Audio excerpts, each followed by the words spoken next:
as this bounces. Good morning. I need to do some adjustments, but I'll also check the audio really quickly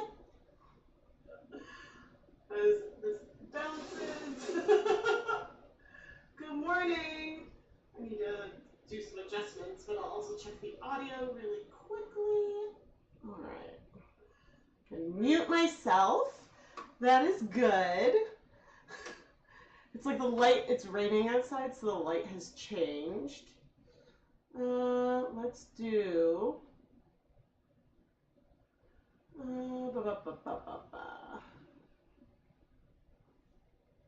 Okay.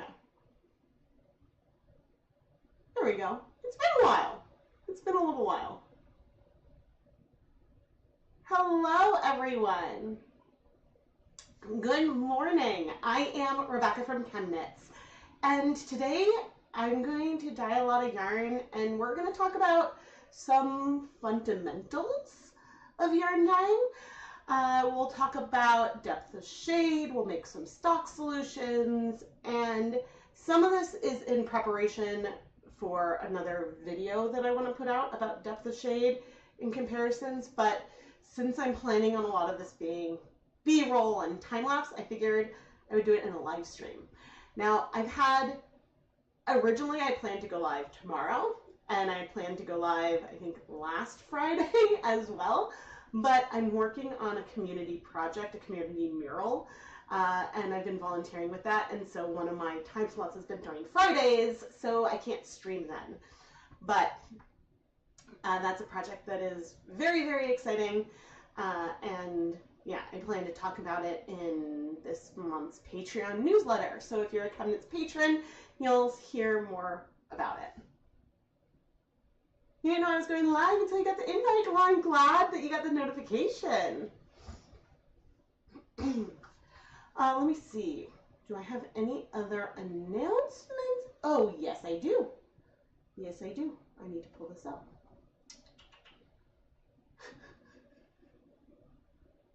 Slow to start today. Aha! But the 2024 Summer Mini Skein mini-series pre-orders are currently available. These are mini skein sets that have a mystery colorway, and they're all going to be dyed in one video with the intent that they could be worked together in one project. And you can pick your yarn base. I think they are all currently in stock, which you can't see when I pull over it, but we have everything from just superwash merino in DK and worsted weight. We have a superwash merino silk sock, a yak blend, all kinds of things. And yeah, they come with some fun extras wrapped in packaging and labeled with the date that the video will come out. Let's see. 5 mini skeins, lots of yarn bases, blah, blah. Oh, I have that there. There's fun extras. I'm really excited about those. And the dyeing videos will start July 8th, 2024. And so that week, every night, there'll probably be maybe, I don't know, 5 to 7 different videos. Every night we'll have a new yarn dyeing video, and it'll be a premiere, and the whole thing is a lot of fun. And I'm really excited for you to see what I've created. I'm going to start shipping the pre-orders in early June. I have currently filmed and dyed all the yarn from 4 different videos featuring the mini skeins, and I still need to dye the add-ons. So we have add-ons that are a yarn mop from the video. You can pick between fingering weight, DK, and worsted weight. You can add on a full skein, and there's also those 3 different weights as options. And there's also an option to add on a sock blank. Currently, for all these add-ons, you do need to get a a set, a mystery set. But if you get the mystery set, if you've ordered that previously, you're welcome to purchase some of the add-ons. So that is my big announcement, and I have a link pinned in the chat, I believe. Yes. The link I have pinned in the chat will take you directly to the listing. Hello, hello. All right. So that is my big announcement. And yeah, I'm planning on playing with jacquard as the dyes, and I think the first project that I'm going to set up before we make stock solutions and things is that I'm going to compare 3 different yarn bases. And actually, I should download the photo. Oop. I forgot to do that ahead of time. Download. Okay, let's zoom out. I need to rotate and crop. Okay. Downloads. And I can pull this up. This is going to be the yarn bases we're going to start with. Should have done that ahead of time, but I did not. Scale. Transform. There we go. All right. The 3 yarn bases that I'm going to be dyeing for this first project are 3 different yarn bases that have different fiber contents, because the first goal of this depth of shade video that I'm working on is to demonstrate that the same amount of dye on different yarn bases can look different. And so I suppose it's worth, I made little flashcards, just quickly talking about what depth of shade is. And let me see, I want to make sure I can see the chat. I haven't popped that out yet. Here we go. So I can see you. And yeah, since this is a live stream, feel free to ask questions along the way. I am going to do my best to have the chat open on an iPad so that way I can see it while we're working on it. Okay. So what is depth of shade? Oh, and it's not going to be in focus, is it? There, that's a little better. All right, depth of shade is a number that represents the grams of dye that you use per 100 grams of yarn. And you multiply this number by 100, so that way it's a percent. So a 1% depth of shade would have 1 gram of dye per 100. A 1% depth of shade would have 1 gram of dye per 100 grams of yarn. Now, the other number that I use as percents frequently would be our stock solution percentage, which is different. And we'll talk about this more when I do stock solutions, but your stock solution concentration is the number of grams of dye per 100 milliliters of total volume. So a 1% stock solution would have 1 gram of dye dissolved in 100 milliliters of liquid.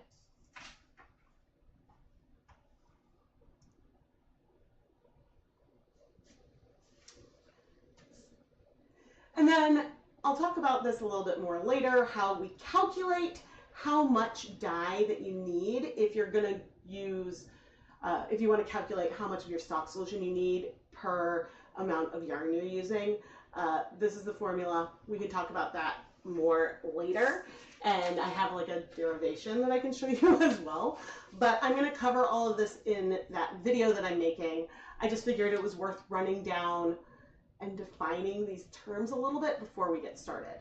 But for this first project, and I'll talk about this yarn, we are not going to make a stock solution first. I'm going to measure out the dye directly. And this is something that, so if I don't want to have leftovers, then I might measure out the dye directly. And measuring out 1 gram is enough dye that I can do that with a certain amount of precision. And so, yeah, I feel comfortable doing that. But if I was going to use a lower depth of shade and less dye on each skein, then maybe I would make a stock solution and then measure out the liquid volume. But the 3 yarn bases that I've pre-soaked overnight are Knit Picks Gloss, which is 70% merino wool, 30% silk. We have Knit Picks Galileo, which is 50% merino, 50% viscose from bamboo. And then we have Stroll Sport, which is 75% superwash merino, 25% nylon. And since we're going to be dyeing this yarn with acid dyes, the viscose from bamboo won't take up the acid dye color. And so since that's going to remain undyed, even though the wool content in there will be darker, the finished yarn will look lighter. So I hope that makes sense. But anyway, we'll go over to the counter to get started.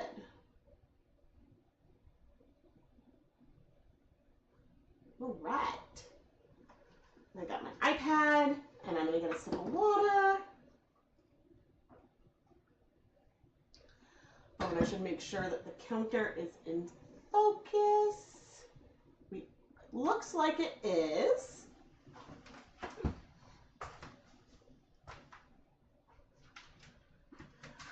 All right.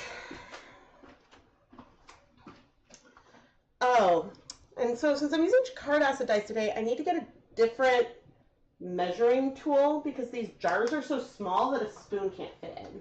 I suppose that these half-ounce jars are technically more of a sample size. You can buy bigger ones.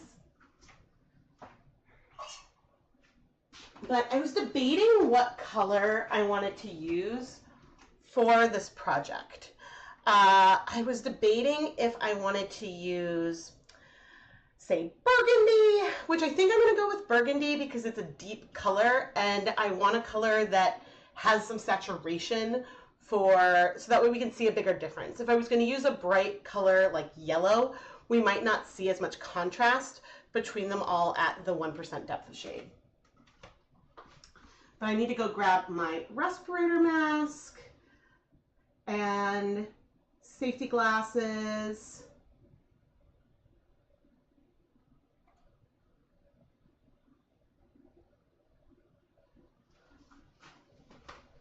So we will do that, but I'll use a knife to measure out the dye.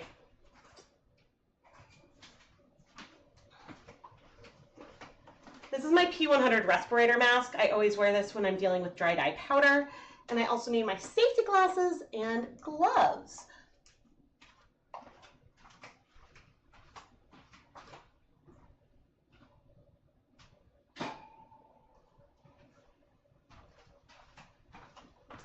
If you don't have a respirator mask, you can use a very well-fitting dust mask. You can find some of these at like Home Depot and things.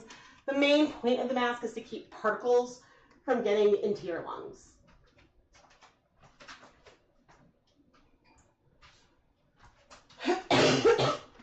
All right. Okay, so my voice will be more muffled now that I have the mask on. And wait, where did oh, here are my glasses.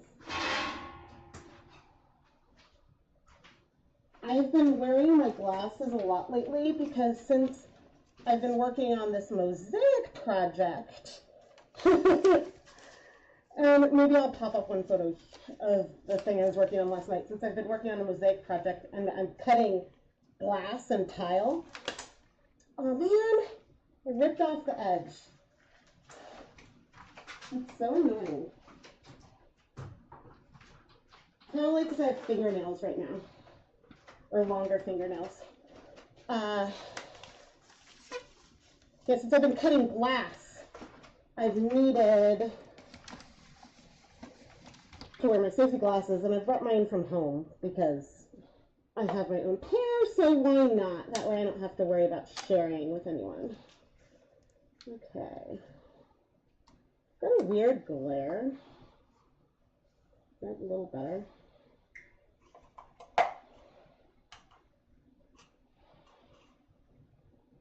How is that looking? The color is weird.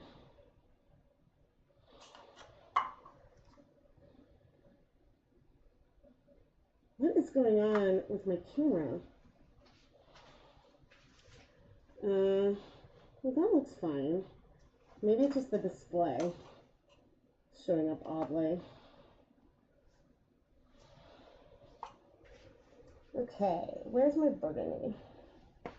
This is not a color I've used very much, And so, because I haven't used this color very much, I therefore don't know if it's going to dissolve easily or not. I should have the scale linked in the video description as long as as long as Amazon has not made any big changes. So I am an affiliate marketer with Amazon and Knitpicks, and so that means that if you make a purchase through one of my affiliate links, I may earn a commission.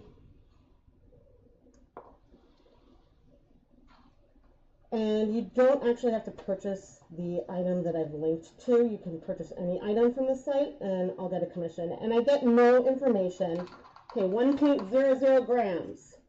I get no personal information, so I can't tell who's purchased what. But also, don't feel guilty if you purchase something I've recommended without using my link.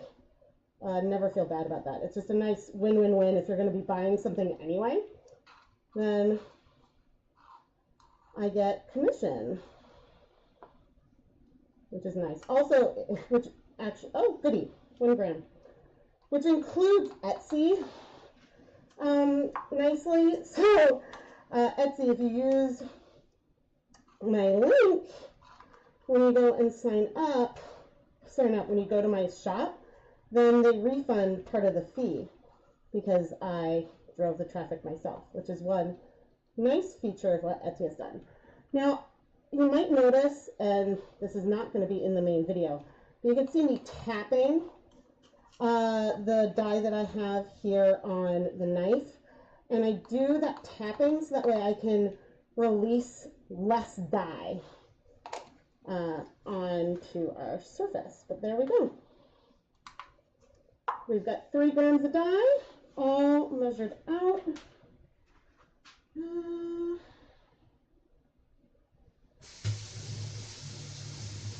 And now I need to make my tap water hot.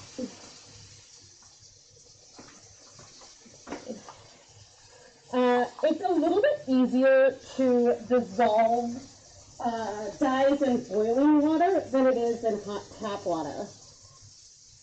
But I use these plastic cups, and these plastic cups I'm using can't take boiling water.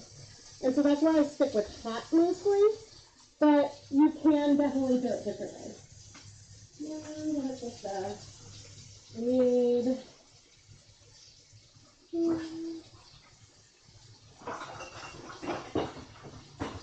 a little cup.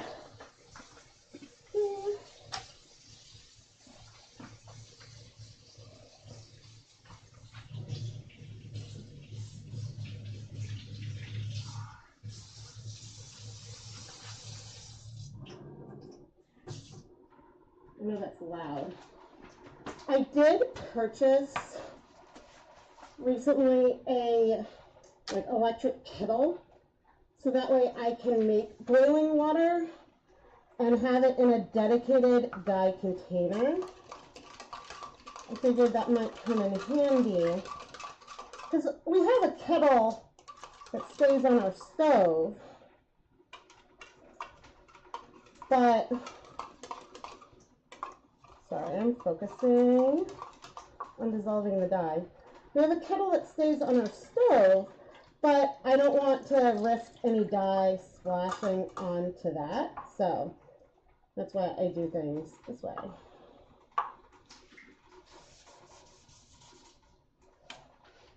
Let me get more water. Oops.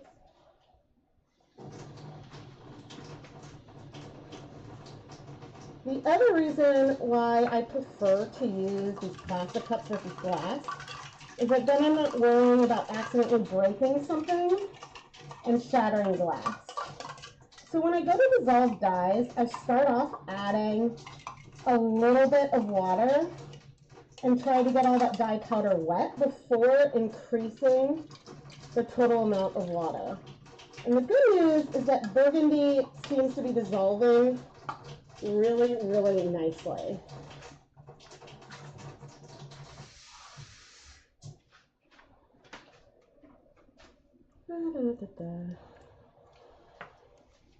added a little bit too much. Because see, what you don't want is a big clump of dry powder. There are some dyes, though, that as soon as you get it wet, they sort of clump to each other. And I'm not sure if it's a dye pigment or if it's a filler.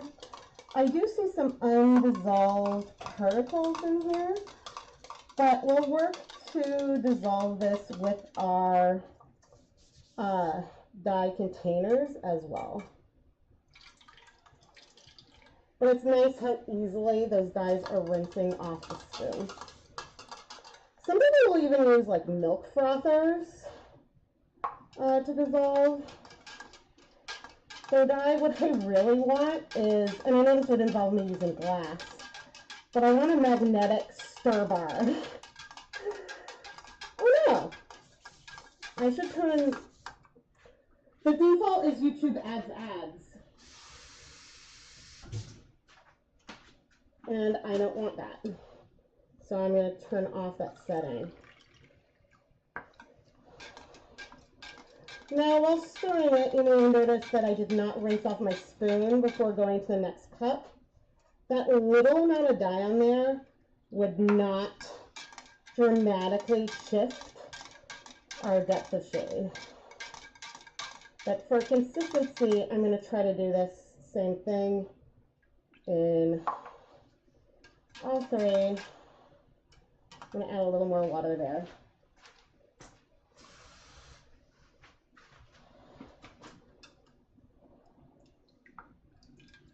There we go. And now I can take off my mask. Oh, freedom. It's hard to talk while I'm wearing the respirator mask. Okay. Now, what was I going to say?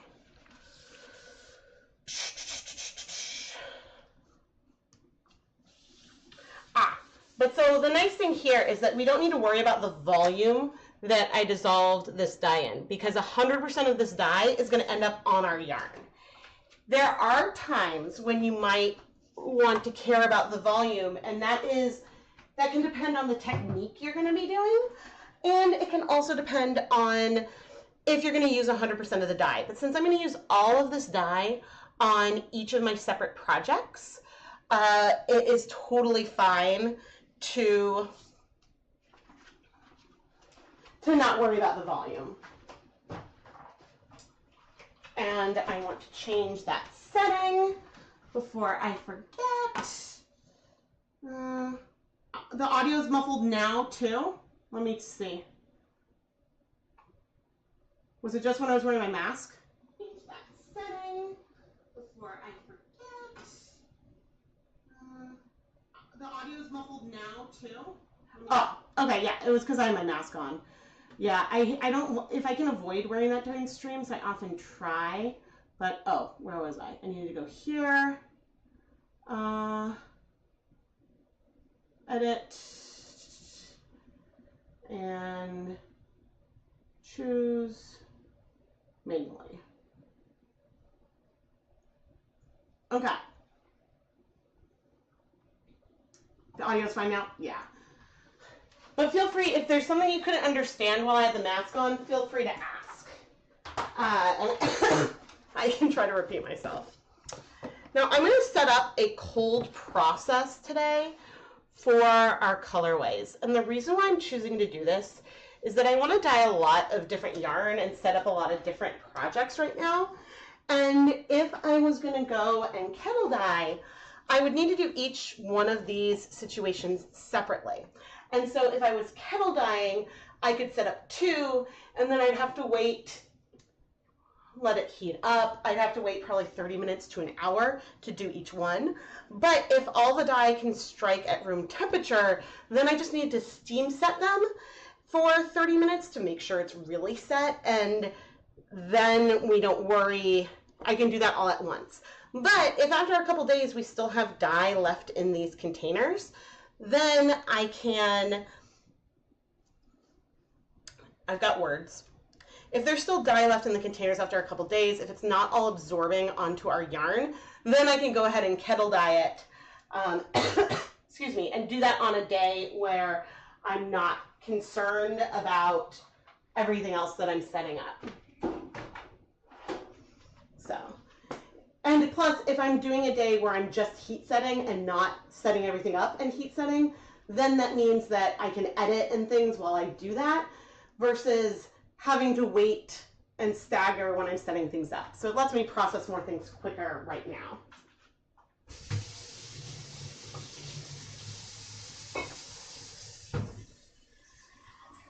All right, and I'm planning on adding cool water to each of these shoe boxes.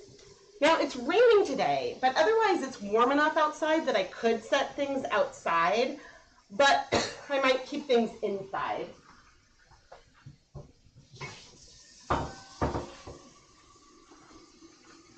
I'm going to add 8 cups of water to each of these shoe boxes, measuring with these jars.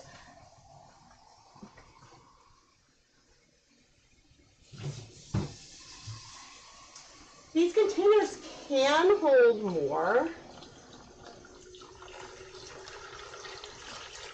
but we'll be adding a bit more water when we add the dye. So I don't feel a huge need. But I have 2 jars, so that way I have one filling while I'm here gently pouring with the other one. And I'm filling up another one, so I know I'll need more water today. So may as well get that out of the way.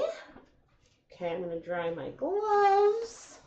Okay, I'm glad the audio is better.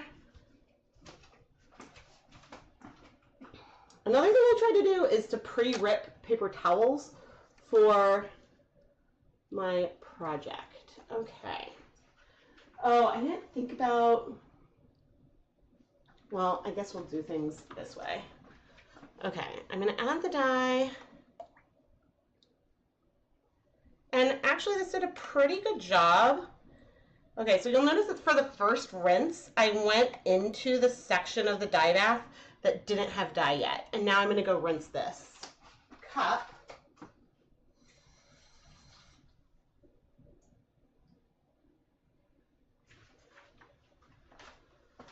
So that way we can get all of the dye in our container. But sometimes if you don't want to worry about increasing the volume that you have, having a section of your dye bath where the color hasn't gone yet can be very helpful.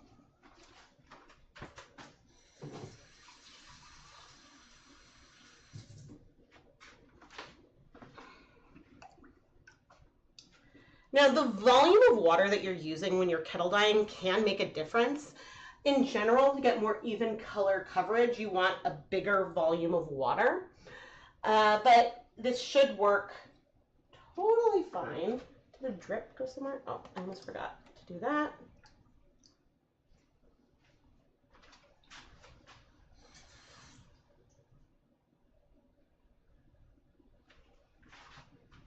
I don't know if this color is one that breaks,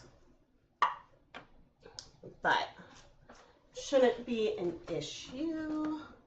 Just I hope that we don't have a lot of dye particles in here. So I'm stirring things up because we want the dye well distributed. So if I was going to add the yarn to 2 cups of water, we would get a lot of tonal variation and the yarn would soak up most of that liquid. There wouldn't be a lot that's left over. I haven't added acid to either the pre-soak or to our dye baths yet because I want to be able to get more coverage on our yarn. So hopefully this will work out well. The problem with doing a project like this using colors that I don't frequently use is that it means that there's a chance that we could have some unexpected things happen.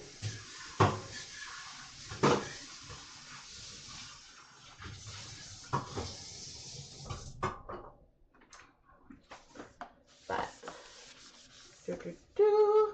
okay, did I stir all 3? I think I did. There's no harm in doing another stir. So if you still have some dye particles that aren't dissolved, you could end up getting some speckles on your finished colorway. Now, I tend to be the person where if you're hand dyeing yarn and you have a little error like that, it adds character to it. Because you're hand dyeing it, you're not going to get something completely perfect, but that can be something that bothers you. So the different colors, again, will also behave differently, and so some react better. Oh no, was I not recording? Shoot.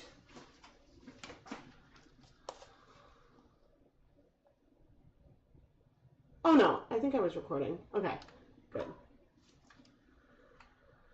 What was I saying? Okay, I was saying that different colors, I don't know, different colors can behave differently. Just logging on. Okay, I'm seeing what dyes. So I'm using Jacquard acid dyes. This is the color burgundy, and I have 1 gram of dye in each shoebox.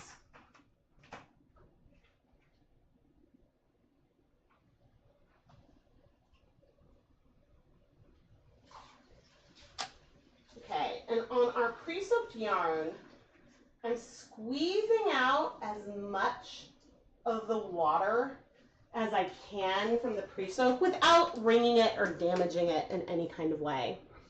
And I'm doing this so that way when I come over, and I believe this is our Stroll Sport, that way our yarn can start soaking up our dye. And you can see that I'm using my gloved hands to move the yarn through because I really want to distribute the dye on the yarn. And we could still get tonal variation in here. Things are still a little bit crowded, but we should be able to get fairly even coverage because we're starting cold. And I'm making a little bit of a mess.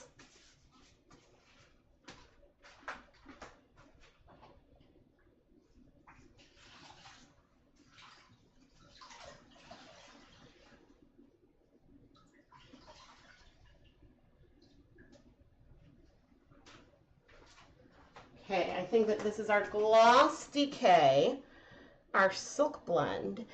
And one thing that you'll probably notice as I work on this video is that the color in the yarn while it's wet may look very, very similar.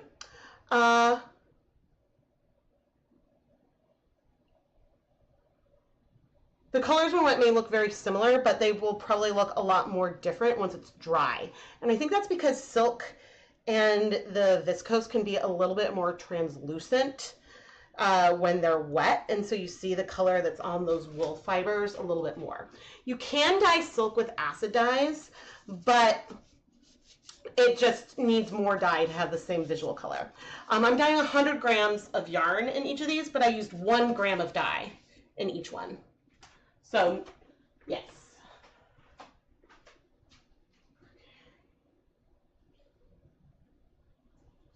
And next is our Galileo.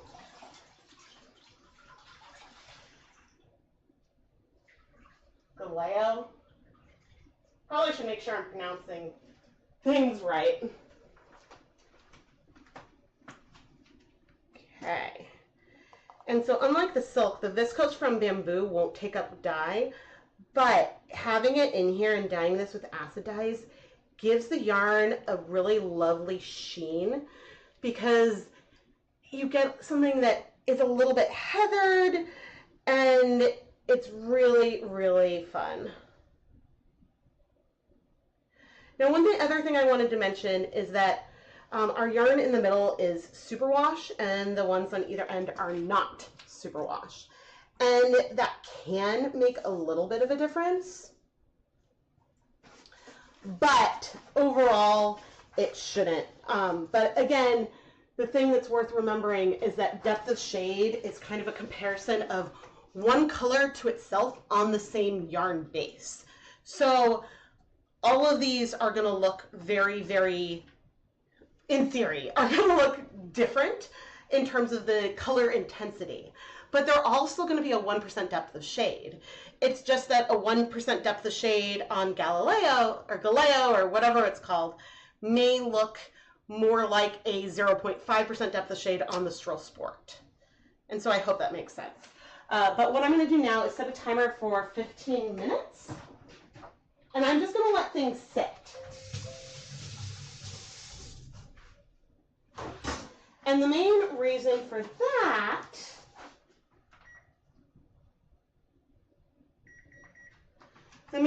why I'm going to let things sit is just to make sure that the dye has access to all the yarn.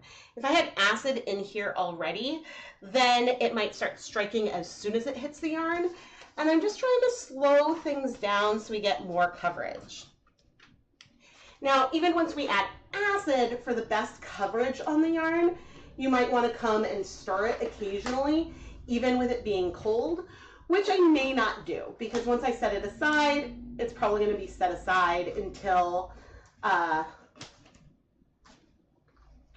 ready to heat set it. But just some tips if you want more solid yarn. Okay, excuse me. And I'm going to come sit down, and I think we'll do a small unboxing while we wait.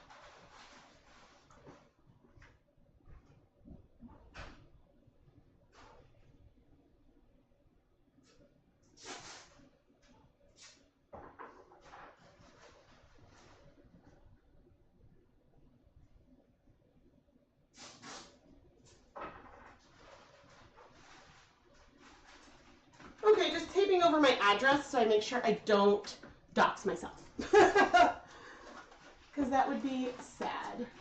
Okay, let me see. Hello. Okay, I don't need that anymore. No, we'll just go here.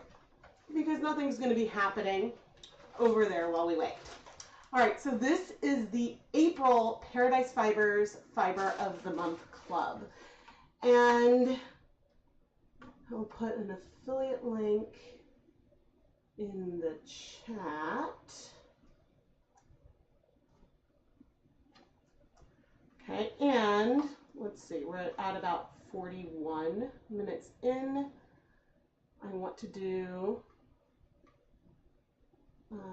let's see, 0, 41.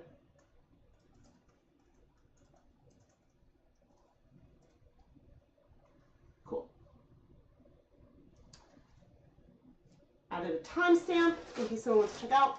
Oh, this is our April Fiber of the Month Club from Paradise Fibers. And they send me this for free every month so I can open and share. And ooh, okay, we've got this pretty butterfly packaging. And we've got butterflies on our fiber. All right, we're gonna look at the fiber before I look at the, before I look at the theme. Aww. We've got like a little thank you organza bag. That's cute. Was that an iron-on? Ooh, fun. I've wondered about adding things onto the organza bags. Ooh. So it looks like we've got a rainbow, and then we've got this like black and white. I can't wait to open that. Oh, we've got 4 colors. Ooh, okay. Excuse me, let's open these up. You started learning to spin, and you're now excited to see the Paradise Fibers box. I did learn that sometimes they have old boxes that you can purchase. But, oh, I didn't even notice that the butterflies are like rainbow on here. I didn't notice because I was so entranced by this fiber. We've got, I would say, like magenta. There's purple, yellow, and turquoise. I think those are the 4 colors that I see. And the purple definitely feels, it looks a little bit more blue on camera. I feel like that's truly dyed and not a blend of just the pink and the blue. Let's see, this is the one I was really excited about. The other one in the rainbow organza pouch. Ooh, because we've got naps. Oh no. Oh, yes. This happens when I move too much. Okay. We've got this gray and white fiber. And see those speckles? Those look like there's some neps that are in it already. Oh, it is so pretty and very, very soft. And the contrast between the two is big. I mean, this is also a blend. You can tell from like the vertical stripes that they used some kind of Carter to create this with the different colors. Okay, let's see. This looks like a very Rebecca-y one. Oh, that one butterfly has big explosion. Ooh, okay, this is more muted, whereas the rainbow is bright. This is a combination of, I would say, a turquoise, a purple, and I think those are the same that are in here, but maybe also a gray. Like the color overall is a lot more muted and less bright. There may be another color in here. I can't tell if there's silk looking at it. I'll look at the fiber contents in a minute. I always like to see if I can guess a little bit. All right, and then in the blue one, I think, yes, we've got sort of like a blue, and it's got a little bit of white in it. So I would say that these two are very, ooh, those go together really well. They're very similar. It's just this one has some more purple in it. All right, let's take a look and see what they are. So the theme for April was kaleidoscope. Ooh, okay. So, and they are all butterflies and moths. So we have this is the Arabid moth, Ulysses butterfly, the white cabbage moth, and then the Madagascan sunset moth. And so there's some photos of them. But that didn't tell me what the fiber contents are. I didn't open the extras yet.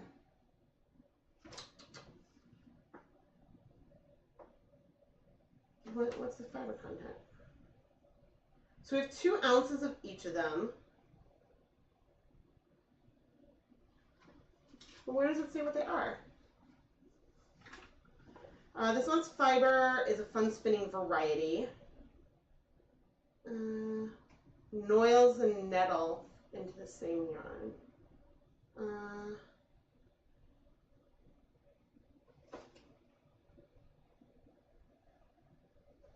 I'm going to have to look these up because I can't find the fiber content. Let's go to here. Go to Paradise Fibers and let's look up, I'm going to search for moth.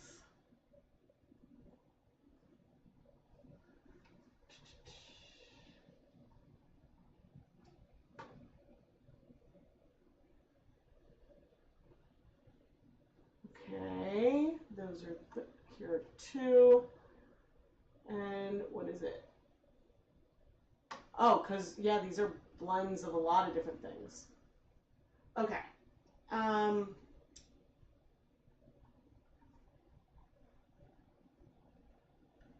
they are all different. And let's look for butterfly.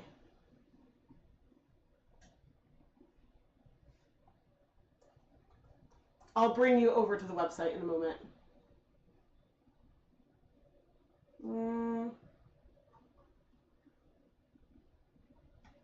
What are you? The sunset?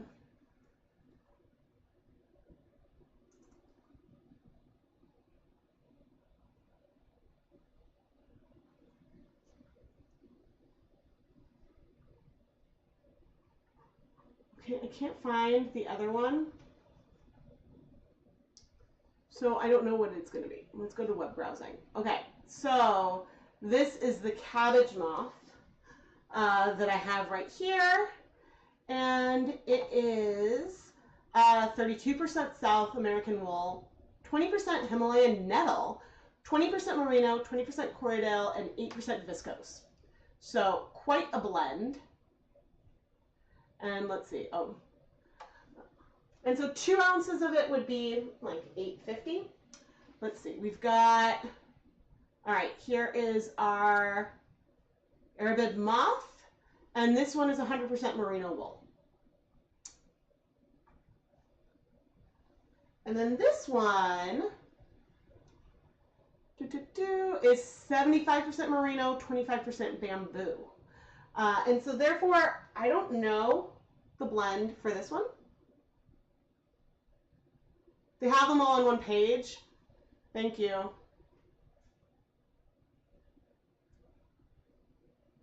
Aha, thank you so much for the category.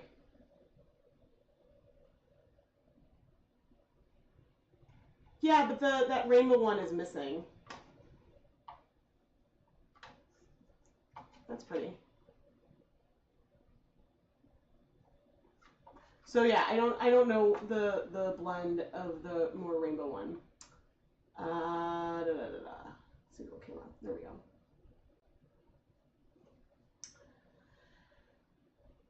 So the Fiber of the Month Club starts at $35, which includes shipping in the continental US. And I would say that we have, what's 4 times 8? So yeah, we have at least $32 worth of fiber here. Sometimes the value is more, but we also have some extras. Let's see. We've got some Raspberry Angelina. Ooh. Angelina is oh, look at those sparkles on camera. A sparkle fiber. Is this one a little iridescent?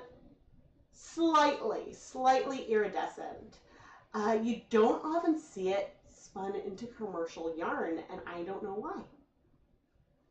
Mostly you just see silver and gold. What else do we have? Ooh, we have 2 butterfly stickers. Cute. There's no Eunice pun this month, though, which would be a Beautyfly, probably. Our stash tea is Tangerine Honey Daydream. I wonder if Stash has a butterfly pea flower tea, because that would have been a funny one to include. All right, and then we have 2 different butterfly progress keepers on bulb pins. And it looks like one of them passes the Rebecca likes the charms on bulb pins to go all the way around. The other does not. This really pretty like rainbow anodized butterfly here. So what I would do if I was going to use this one is I would add like a jump ring onto it, so that way it just flows all around. But oh, this is cute. And so there are, you know, I bet that rainbow one sold out. I bet that's why I can't find it on the website, because last month all of the fibers in here were discounted at 20% for Fiber Club members. So that's cool. But the thing that's unusual is this is the first time I haven't seen the blends of our fibers written on them. Or not written on them. Usually you don't have the fiber content on the package itself, but they usually have the fiber content on one of the postcards. So I was surprised about that. But the fun thing about a Fiber of the Month club like this, and the fun thing about getting a lot of different blends and types of colorways, is that when you're learning how to spin, I lost one of my back. Oh no, it's right there. When you're learning how to spin, then you can play around with different blends and see what you like.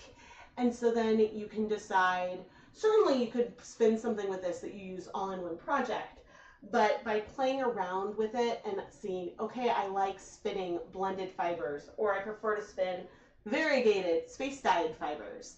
And so you can figure out what you like. And that's what I did when I started to spin. I joined, it wasn't Paradise Fibers, it was another company, but they sent a different hand-dyed blend every month. Not blend. It was a different fiber base, but everything was dyed probably in an immersion technique like I might create. But sometimes I would get colors I didn't love, but then those I took the biggest risks on with my spinning, because if it wasn't my favorite color, then I didn't worry about creating a yarn maybe I didn't love. But then I ended up creating yarn I loved because I would spin it in a way that I ended up really liking. But I let myself take those risks, and so that's fun. I do hope to do a spinning live stream at some point. I just need a couple of these projects to calm down. And, okay, this kind of timing worked out perfectly. But anyway, thank you, Paradise Fibers, for sending me this. I love it. Countertop. There we go.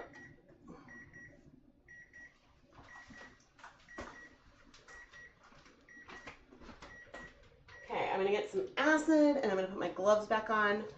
Now, one thing I would like to do, I think in a spinning live stream, would be to, sorry, my brain is slow today. I have like a grab bag of a bunch of different types of fibers, and I would love to randomly pick what I add to the bobbin next.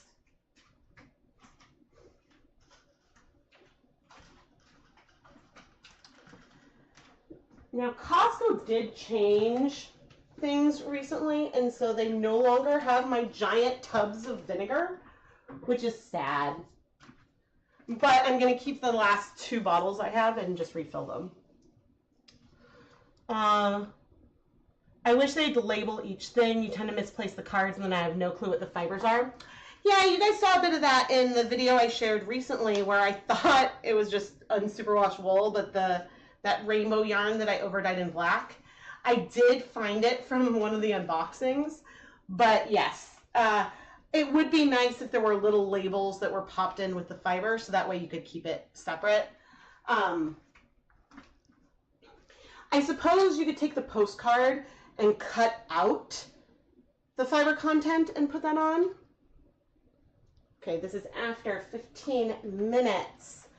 And I think what I want to do is I'm going to stir things before I add acid too. So you can see that there's a lot of color left in here. And I might stir more with my gloves in a moment. I would say right now our stroll is looking a bit darker than the others, but they look all fairly similar. I would say that of these 3 colors, the stroll will probably absorb the dye the fastest. Ooh, things are way overexposed.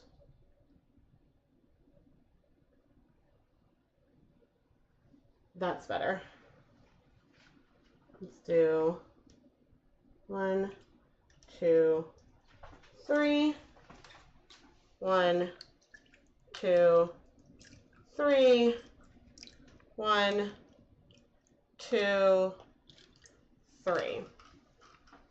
But the reason why I add my vinegar to that secondary container is just because if I was trying to pour from that big jug onto the tablespoon, then that would be tricky. Oh no. My tap water is slightly acidic, so you may find yourself needing to use more acid than what I use. And so if you find you need more, don't worry, but I will, in the video that I do, we'll be able to let you know if I needed to add more acid or if all this color struck to the yarn. There's some, like even neons, sometimes there will be a little bit of color left behind that isn't enough color to make a huge difference in the final colorway, but why was I saying that? But most colors will mostly set cold processing. But some of the ones I'm going to be setting up, like our 4 in a minute, the 4% depth of shade of jet black, that probably will not all strike at room temperature. It could, but I might need to steam set it in the container itself. And so these containers can't take heat. But the containers I'll do on mini skeins in a little bit can take heat. So, but anyway, gonna pop lids on.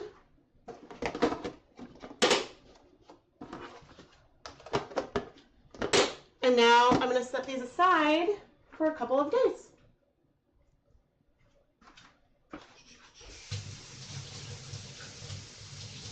And I'm washing off my gloves. Next, we're gonna make some stock solutions, and I'm kind of unexcited about it. Like, I don't mind making stock solutions, and it'll be a lot more fun with me here, like on stream. But it sometimes can take a while. It can be a little messy, and yeah. But I did write down what I want to do, but first I need to move these aside. Put you over there. Empty this basin.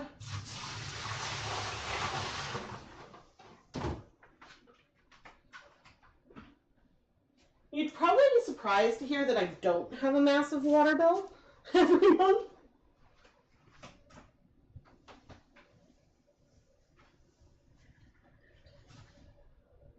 I think ultimately showers or landscaping can use so much water that it makes what I have here in comparison not that bad.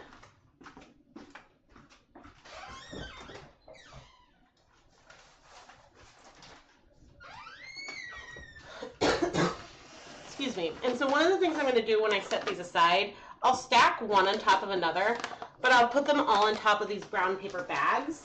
Just so that way, if there is a leak, I protect my table. If I was going outside, I might not bother, but actually, it looks like a lot of color is going into the yarn already pretty quickly. Oh no, that was not good.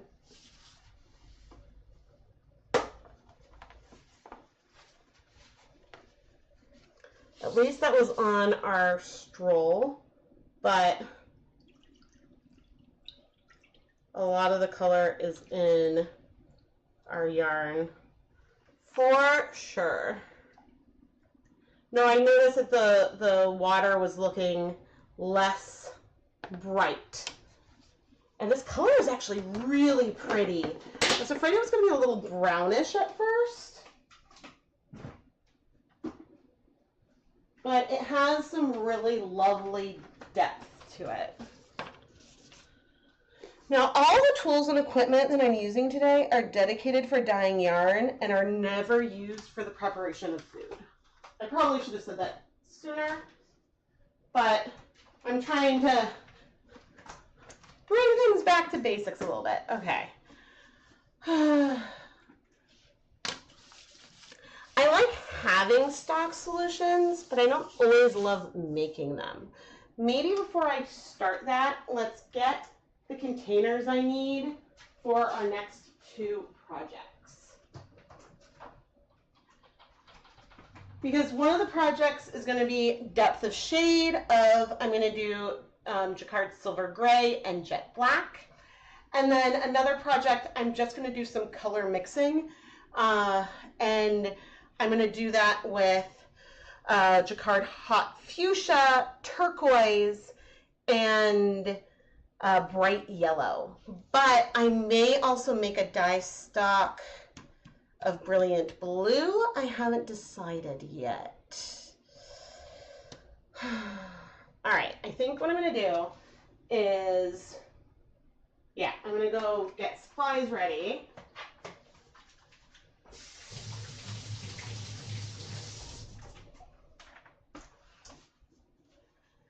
And you'll get to watch me make a mess. Okay.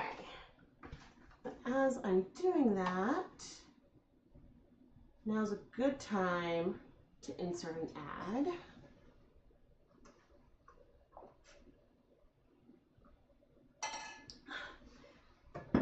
If you don't see an ad, don't worry.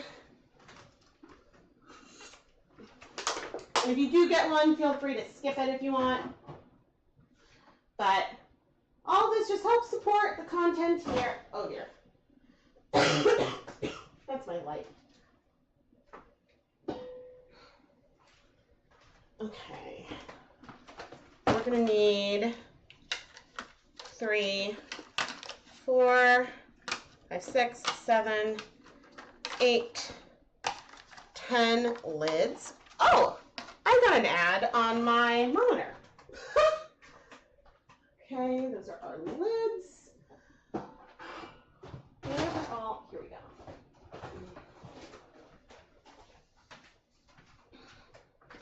We're going to be dyeing 10 gram mini skeins, and I have minis of, I think, Hawthorne DK and Swish DK. 1, 2, 3, 4, 5. 1, 2, 3, 4, 5. But I'll probably need more for when I do some color mixing. I'm not going to do a full triangle because I've done a triangle with these 3 colors before. I just want to have some examples, and I'm going to do my best to make like our recipe. Yeah. I'm trying to think about what happens if I mess up, but we're going to do our best. But I've done, with Dharma acid dyes, I've done something similar where it was an SMS. Oh my gosh, I'm knocking things off my fridge. It was an SMS, but I mixed, quote, mixed a perfect rainbow, starting with like a cyan, magenta, and yellow.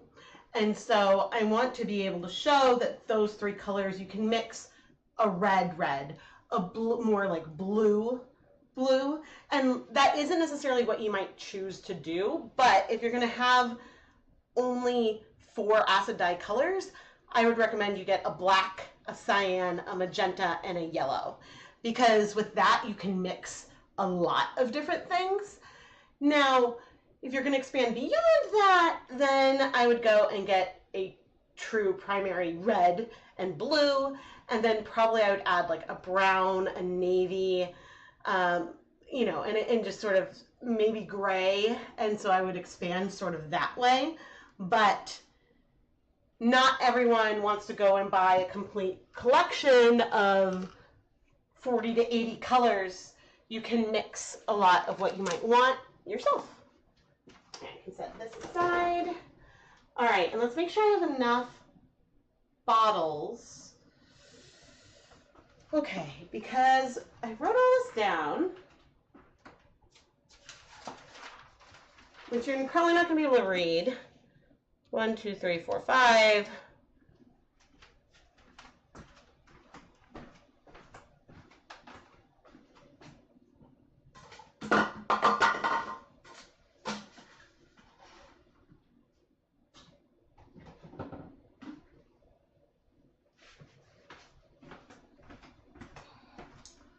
We're going to have some containers. And I will want to label these.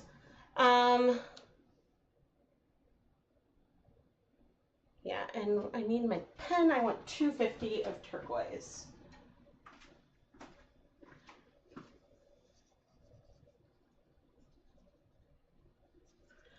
Okay. Hopefully I have 5 grams of the yellow.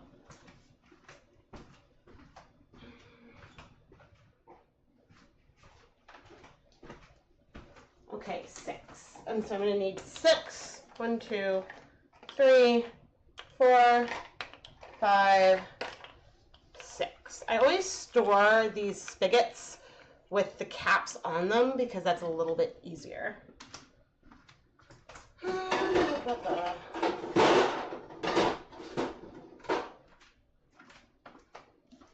These bottles you can buy from Dharma Trading Company, which is where I often buy a lot of acid dyes. You can get Jacquard acid dyes from Knit Picks as well. Okay.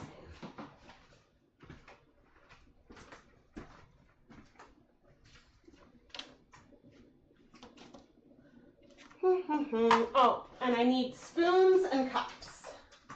Oh, crap. Am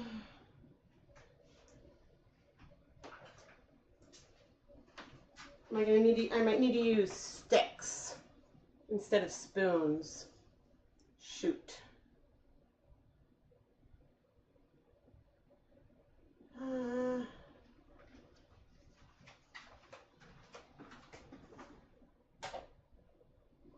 Yeah, I suppose I can do that.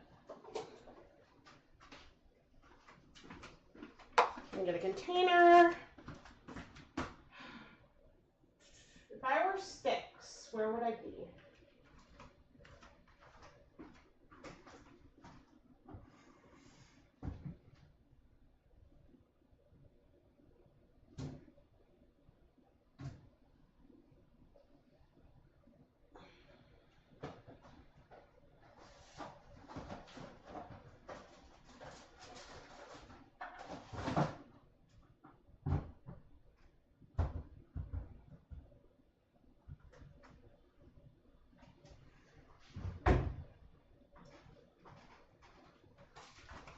She's gonna get mad at me because we have a chest we need to move, and that's where they were.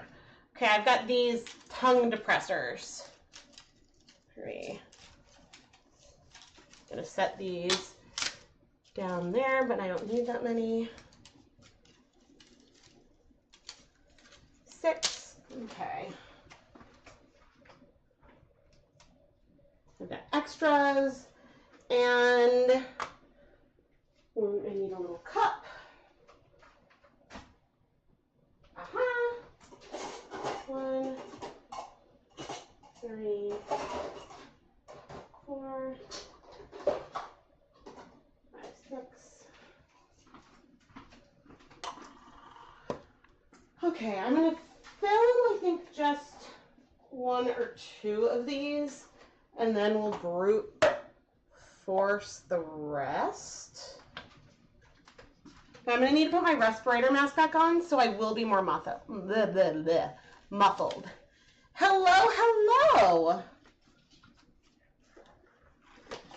All right, so for our yellow, with jacquard yellows, I like bright yellow better than sun yellow.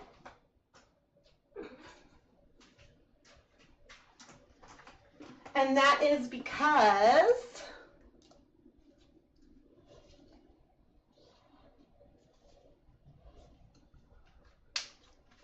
I like bright yellow better than sun yellow because sun yellow like gels into solution. So we're gonna have this, we're gonna have that, we're gonna have our dye, and so we're gonna get a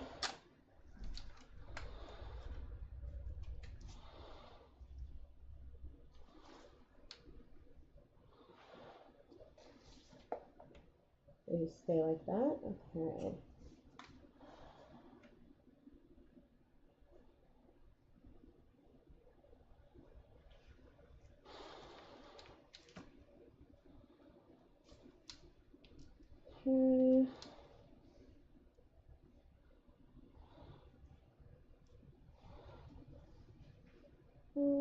Well, yeah, this is pretty good.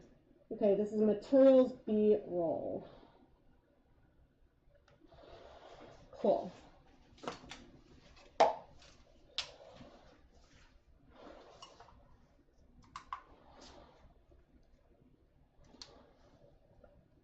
Okay, so I want 5 grams. We should have 5 grams in here.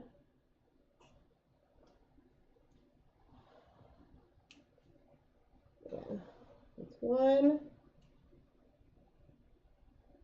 Like a screenshot. Oh, wait, no. Screenshot. Okay. 2.5. 3.6. 5.7. And so, because there's nothing else in here yet and my stick is not wet, I can add that little overage back into the container. Okay. Screenshot.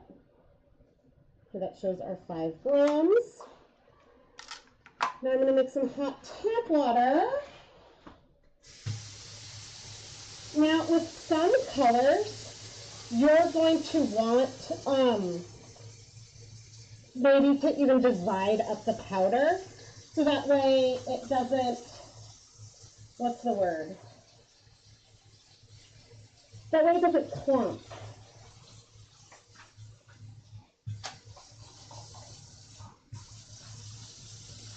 So I'm using the sticks just for measuring today, and then I'll set them aside.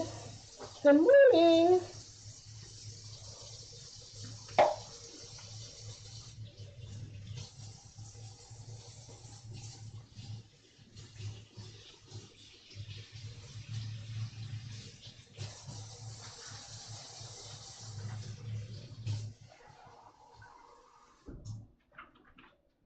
Okay.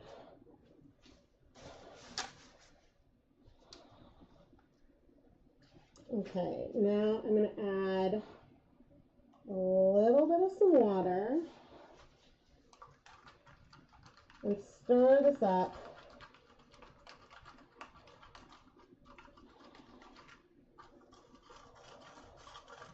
And scrape the edges. We want all this powder to be nice and wet. It's definitely not all dissolved yet. You can see that the liquid looks a little bit chalky. But this one isn't clumping horribly.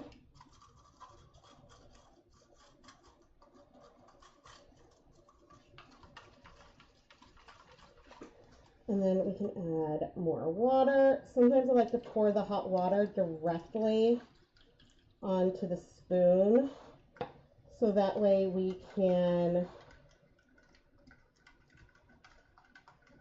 the motion of the water will help dissolve. But actually at the bottom, I can see just how chalky this is. Okay, this one's going to need a lot of stirring. Okay, I'm going to need another container. Oh, I have one. Great.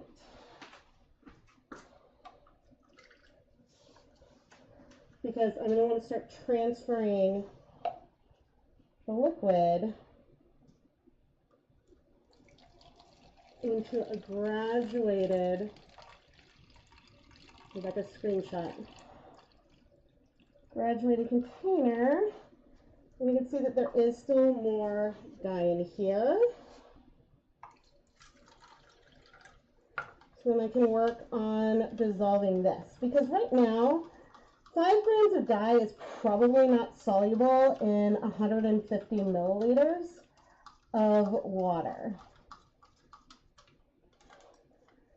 And when I'm pouring, I am attempting to keep most of the particles in my original cup, but we'll stir things here too. You just want to make sure that the total volume of water that you're using is not more than the 500 milliliters. Because you want to have, we're aiming for a 1% stock solution here.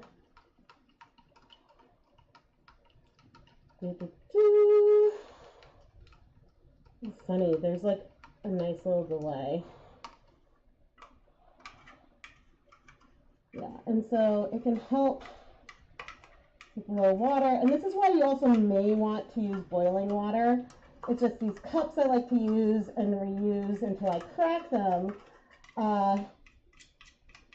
would melt with boiling water.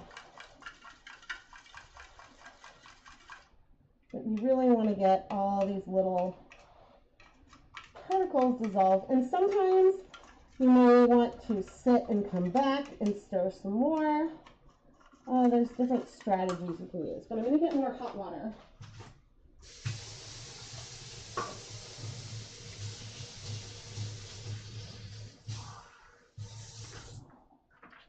We'll do more colors at a time in a little bit. So I'll measure them all out at once, actually, but I might do one color separately.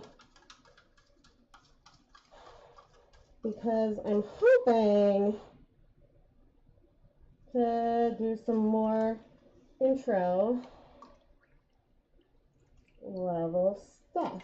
Okay, Now the nice thing is that our cup is now looking very, very clean and clear, which is good. I'm just giving this a good stir. And I'll get a little more water. Because what I like to do at this point is, because there's not very much color left in this original cup, but I like to pour water into it, and maybe even on that outside edge, just to get as much of that last bit of color as I can.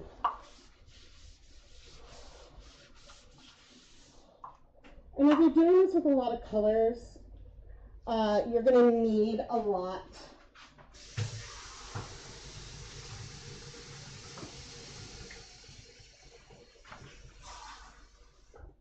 If you're doing this with a lot of colors, you're going to need a lot of different containers, because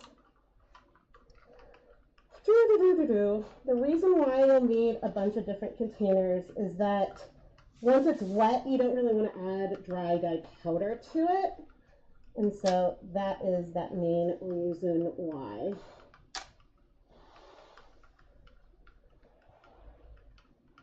But you can see why having like some kind of frother could come in handy. It just might make a mess. But you can also see why I wish I had a heated magnetic stir plate. If I didn't film videos, I would probably get one, but I have a feeling that that's not the most accessible container. I'm rinsing off our spoon. Okay, and now that everything is dissolved, I'm going to bring the final volume of our container up to 500 milliliters.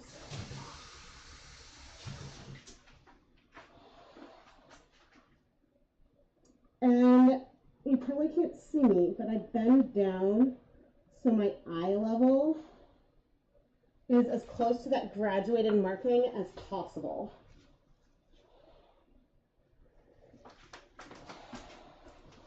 Get down in my hands.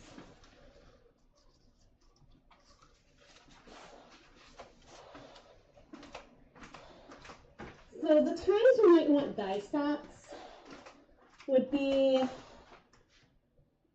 can you see the markings in here?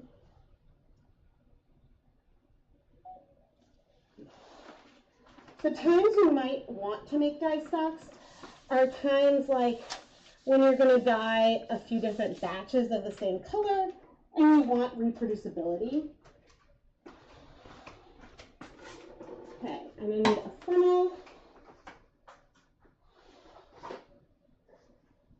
The other thing I'll add is that you want to use your container for measuring that is as close to the volume of what you want to measure as possible.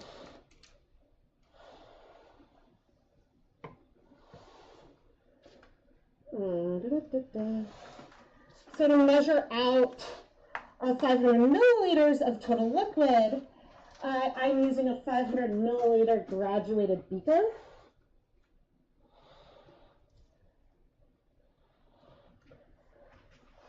But if I wanted to use 250 milliliters, I would use a smaller beaker. And when you approach the end of a bottle, this is a 500 milliliter bottle, but this is empty except for some drips, which looks great. I'm going to need to rinse that out. Oh, I can take my mask off. But first, I may as well put a lid on. Okay. Normally I would take my respirator off as soon as things got wet, but I forgot. Could you use a milk frother to stir the solution and still be able to use it for other colors once it's rinsed? Probably. Since I have not done this myself,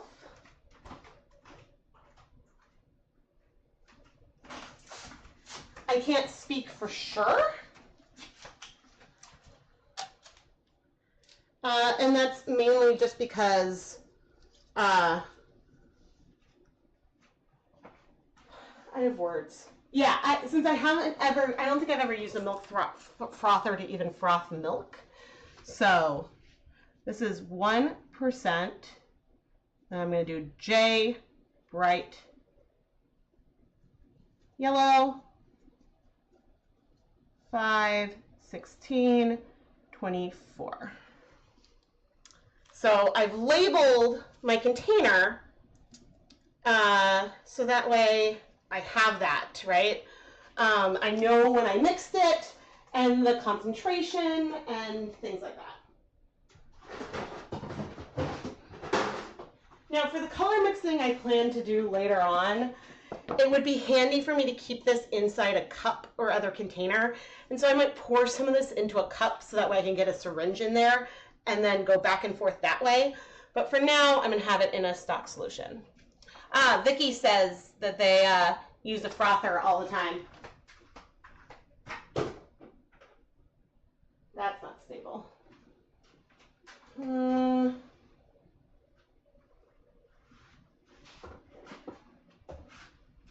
Because what I want to do is I have a secondary container here and I want to set this in it, but I want to do that someplace where I won't knock it off. Because, you know, reasons.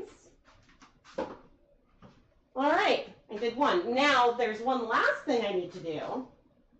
What container do I want? We can use this one. I need to rinse out my funnel in this container. Which I'll do a more proper rinse in a moment. But we may as well collect the last little bit of color that I have, which this is not much color at all, but I may as well collect it because we can use that. Okay, but I'm going to go wash these out so that way I can reuse them for the next color.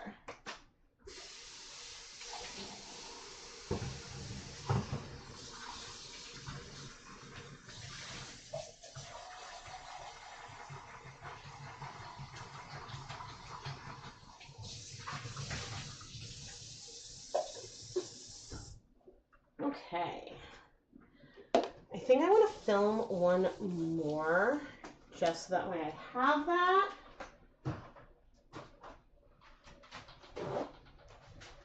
Because I think, and I'm going to use voiceovers and whatnot, I think I need an updated how to make stock solutions video. And so I'm trying to get some good footage and stills because then maybe I can also do a blog post. So, okay, the yellow is done. Actually, I can put a bunch of these colors away.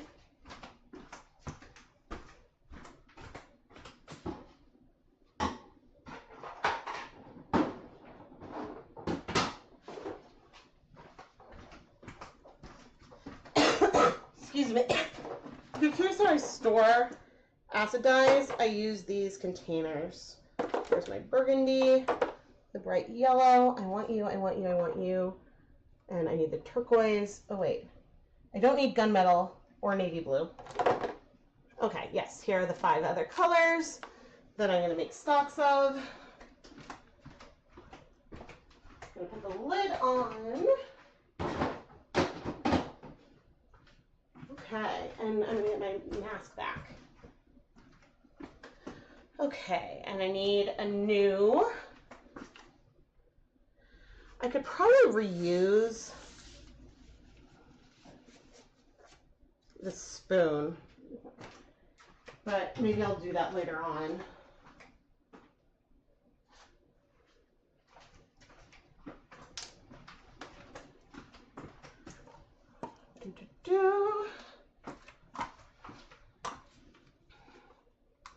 This way, if something isn't in focus, then I can do that with this color. Excuse me. The one reason why I don't like using these wooden depressors is that the wood can absorb water, which can absorb some dye. So I'm only using it for the measuring and not for the mixing. Oh no, this is on low battery. I need my charger.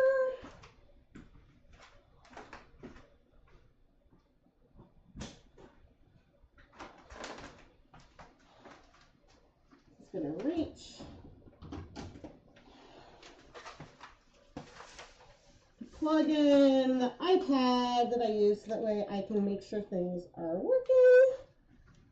Okay, we're charging. It may die. That's okay. All right, on to the brilliant blue.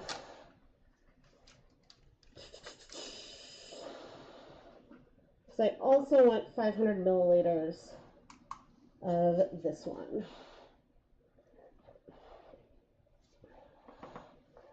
So a larger dye stock can be a little bit harder to make in that because you have to dissolve more dye powder and whatnot, but the larger volume that you're weighing out, the less error that there is, because when you see that this goes to 2 decimal places, I don't think it's actually that accurate. But what was I saying? You know, measuring out 5 grams, and if it's plus or minus 0.1 grams, that's a smaller percentage difference than if I was measuring out half a gram, and it's plus or minus 0.1. Make sense?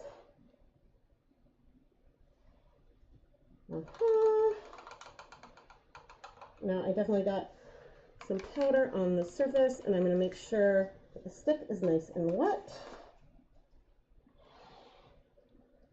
We got our 5 grams. The last one I'm going to do individually. That's a really pretty green.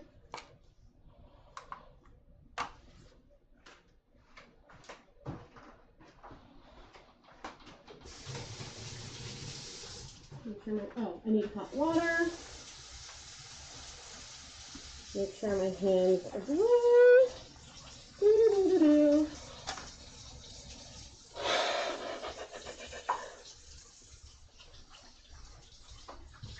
See why I often time-lapse this?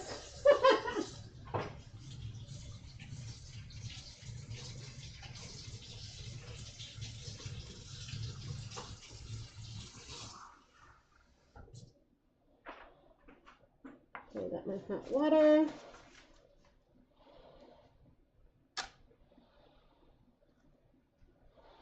Okay, I'm gonna add water. This color is so pretty. How's it doing? Getting nice and wet. I could have added a little bit less water to make more of a paste, but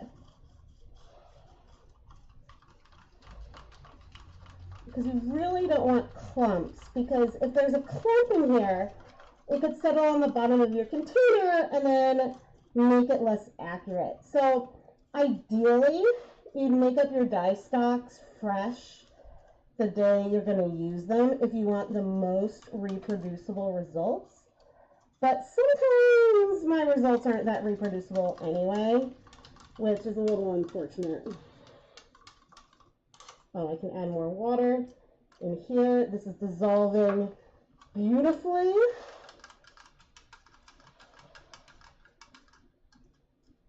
Oh, I can take my mask off because everything's wet, but I still keep my safety glasses on.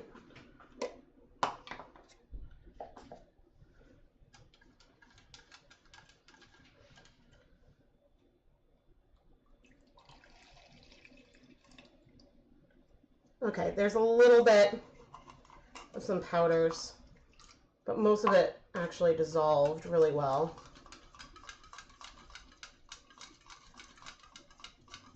Ooh, this color smells a little bit like paint.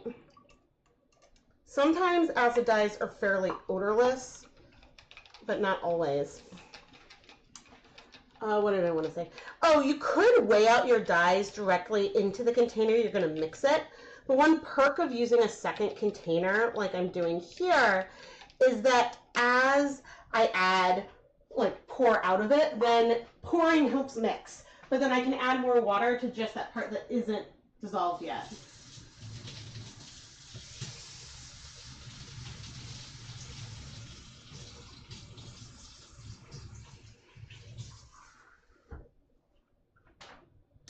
When I first started, I had these glass bottles that I used for dye stocks, because in theory then you could heat them, but it's also a little bit more of a pain. Oh, this color dissolves so well.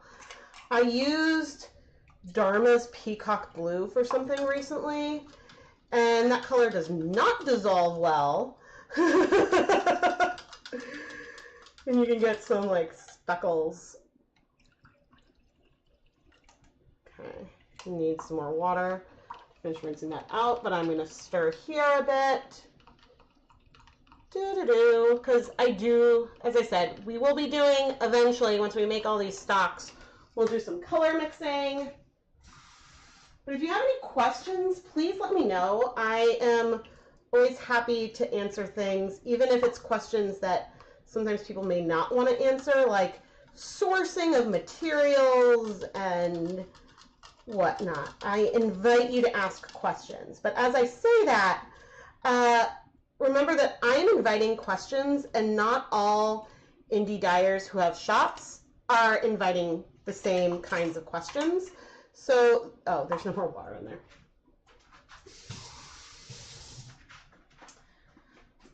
So I just want you to be aware that not everyone may want to answer questions, and that is okay. Stirring, stirring, stirring. Now, the nice thing is when I go and start doing a few more colors is that I can then go back and forth. So I can stir and then let one sit and work on the next and kind of go back and forth that way. I'm going to be making much smaller stocks of these other colors. You can make a stock solution that is 100 milliliters total volume, but I find that challenging. I like to do at least 250. Rinsing off the spoon. I'm going to get more water. And then I'm orienting it so I can read the label, getting down so that way it's level with my eyesight. And then adding water until I hit the line.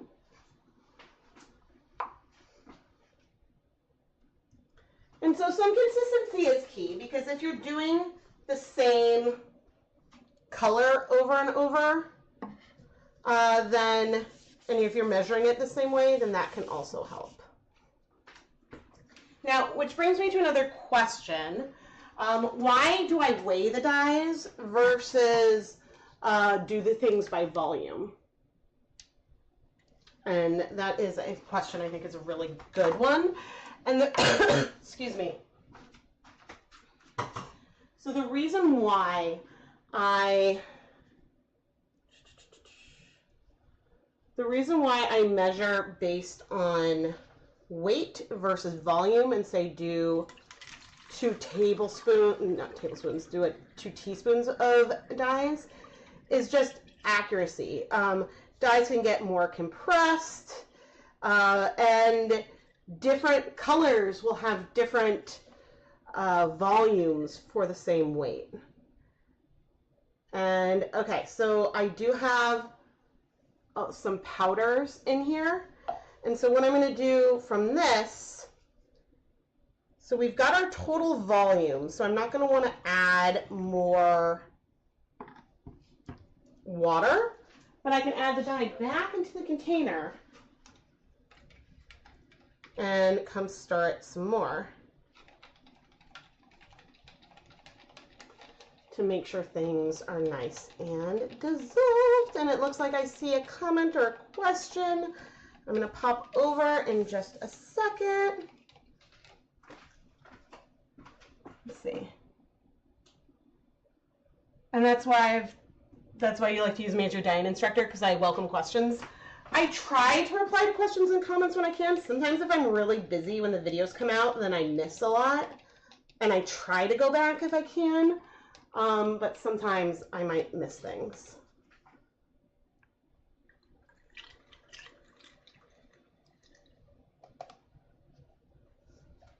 And there we go. We just have liquid in here now. And I'm going to wipe the edge.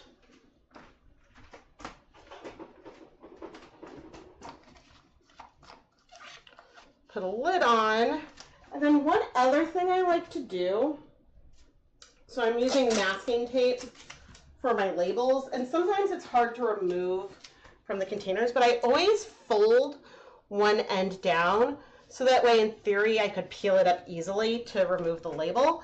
In practice that doesn't always work well. This is brilliant. Blue. And this is 5/16/24. Yeah, in practice, it's not necessarily easy to do that every time. But you can just put more tape on top of the past label. Okay, I'm going to rinse this out. And the nice thing about doing things this way today is that now everything else I need 2.5 grams of. So I'm going to need to locate my smaller measuring container. And it's helpful also to, when you're doing this, to make sure the container that you're using with water, to pay attention to the volume of water that you're bringing over, because it's annoying if you accidentally add too much water to your container. Okay, if I were my smaller graduated cup, where would I be? Aha.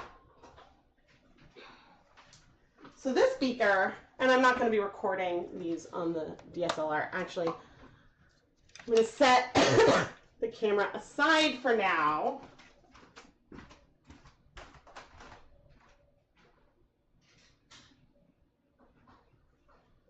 Lest I bump it or something. But yeah, it's handy if you use a container that is smaller than the total volume you're trying to mix to bring over dyes. But this graduated container, which I probably have these linked in the description, this is a 300 milliliter one, but it does have a Claire 250 marker, and so that's why I used that one. Okay, I can put the Brilliant Blue away, and I will say it is so confusing that Dharma's primary yellow is Brilliant Yellow, and it's bright yellow in Jacquard, but then Brilliant Blue is the primary blue. I get confused sometimes.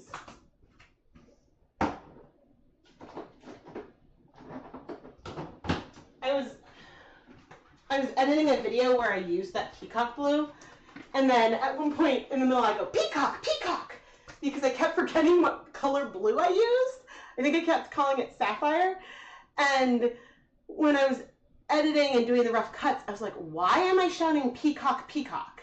And then I remembered why, and so that was really funny. Okay, we need 4 containers, which I have right here. It's okay if there's some water on the bottom of them.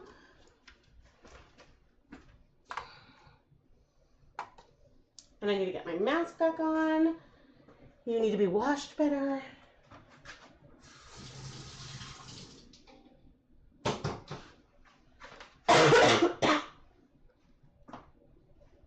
My allergies are out of control. I did have a cold 2.5 weeks ago. I got pretty ill. It wasn't COVID, but it was just a nasty respiratory thing. And then, of course, with tree allergies on top of it, it was hard to know when it ended. And it was just regular bad spring allergies. So I am more muffled now because of my respirator mask. Okay, and let's get started. I do want to make sure that the depressors stay nice and dry because we don't want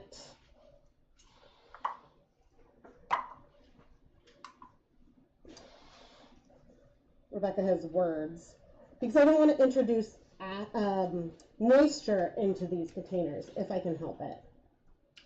Okay, silver gray. And we're doing 2.5 grams. And so this consistency is very sand-like. And I think, and it's, the gray is this yellow color. I think that that's probably a filler. I don't know if it is the same molecule as the black. That is too much. So I can take some out, but it's going to be a little more challenging because of this texture. But this one should dissolve super easily.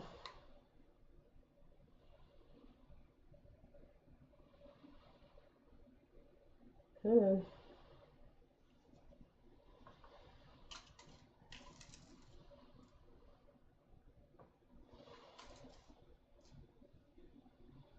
Okay.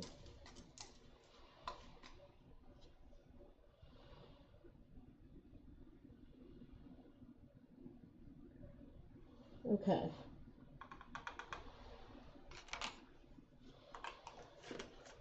We've got our silver gray. Let's do hot fuchsia. Beautiful color. I have a feeling I'll have this in excess for a while. This is the same dye. Oh, I want to tear that again. This is the same molecule as in fluorescent fuchsia from Dharma.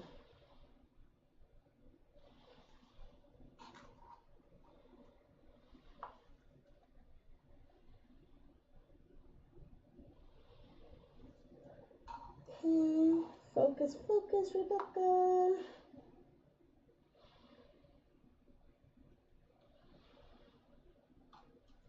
Too much.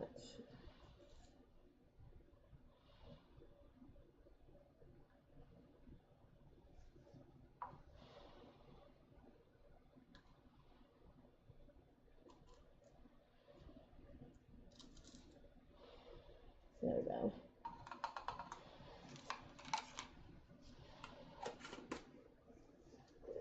The nice thing is we'll be able to tell these colors apart really easily. Although one of my vision just went blurry. Oh no, I clouded up my glasses. I was like, oh no, why did everything get blurry? I'm like, oh, it's my breathing. Lovely. Okay. Kind of can make a bigger one of jet black. Now, Dharma's True Black is a primary, so it is only one pigment. Jet black has some other colors in here. Oh, nice. I think it has some red and yellow in it. So if you're curious, the only downside, and so turquoise is a different color from Dharma's Caribbean Blue. I think that they're not the same compound, but I wish, okay, it's just the bottom that's wet. I really, really wish that I have a lot of Caribbean Blue already mixed upstairs, but I wanted to use Jacquard dyes for this project, so I have a feeling there's going to be a lot of bright blues in our future. Okay. We'll need to clean you in a minute. We're going to need to get some hot water. And I'm going to make sure our sticks are nice and wet So that way when I get all these dyes nice and wet, then I can take off my mask. And it's a very pretty blue, is what it looks like we've got there. All right.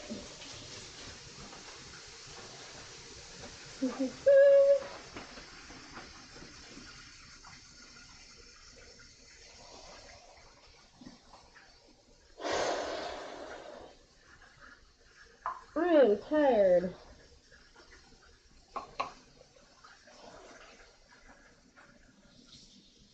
Oh, I need spoons.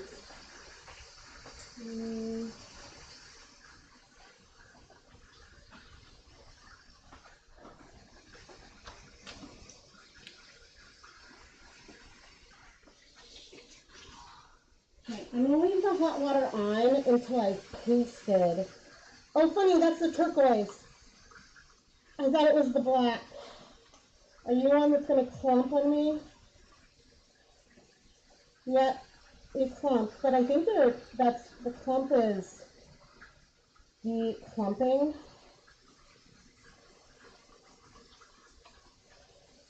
Nope, I've got a nice clump on the spoon. That's a little annoying.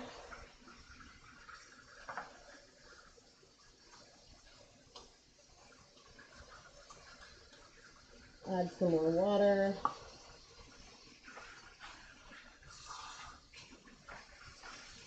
Okay. This is our black.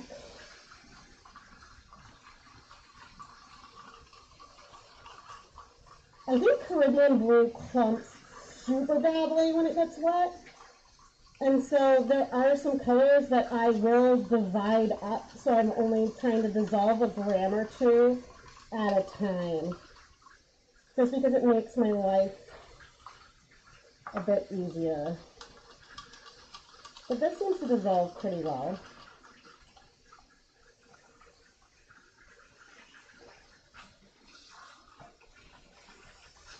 Okay. This is such a pretty color. And this color is fluorescent. Of all the colors I'm using today, this pink is the only one that's fluorescent. Now that does not mean that whatever I mix with it would also be fluorescent. Because I'm going to be mixing things at a ratio where the other pigment may inhibit our ability to see fluorescence. So I just want to throw that out there. The last one we need to get wet. Yay! Oh.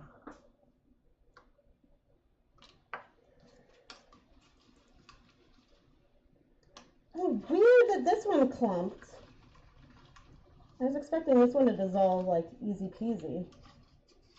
I think it will, but that's funny. Just because as a pre-mixed pastel, I know that there's not very much pigment in the gray. Alright, I know that it would be best to finish things off while things are wet, but, or sorry, not wet, Still warm, but I'm going to sit down. Oh, my face is so sweaty. In front of you in a moment. I'm going to want to clean off my glasses. Let's see. Checking the bottoms.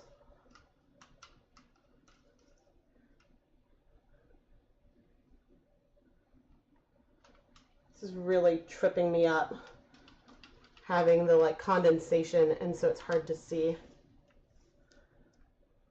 Checking for dry powders, which on every color isn't easy. The black gets so opaque that can be hard to see. Oh man, there's like a huge clump in the turquoise. See, I do want to sit down for a minute and take just like a quick little break, but the problem is that these are all warm right now, and like if I'm letting them cool off, then that doesn't make things any easier, but I need a break. I'm sweaty. Okay, I'm gonna rinse off my gloves, and since these are not ones that I broke, what I'm gonna do with them is dry them and then set them aside, and I'll reuse these ones a different day. But the inside of them is so damp with my sweat that I won't be able to get them back on my hands. And so rather than throwing the gloves away, I can just let them dry out and reuse them. Which is not a lab technique. If you don't know, I do have a PhD in biochemistry.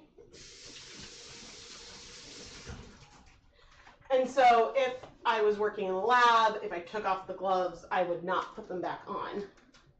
Oh man. The like condensation on my glasses. Oh, I can see again. Okay. But we'll sit down and take a little bit of a break. So if you have questions, bring them on up.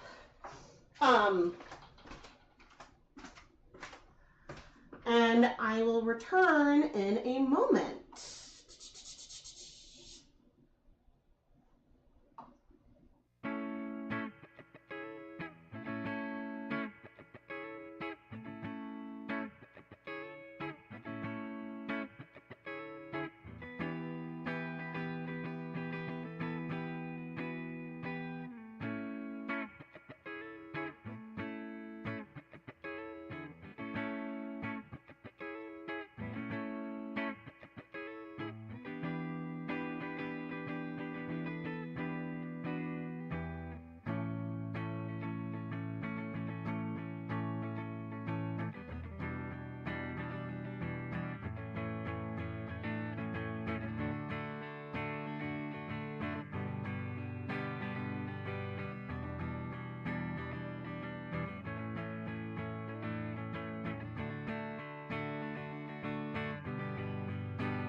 Hello.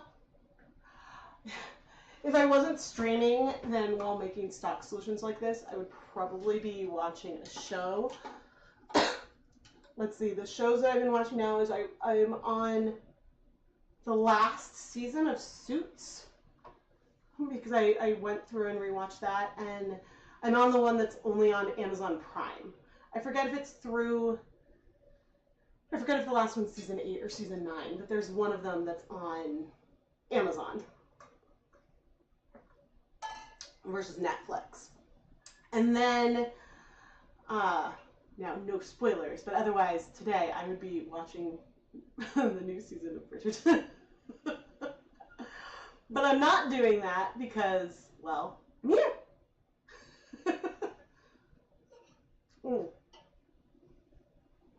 Oh man. I didn't do a timestamp for when I started dye stocks, but, oh, where's my phone?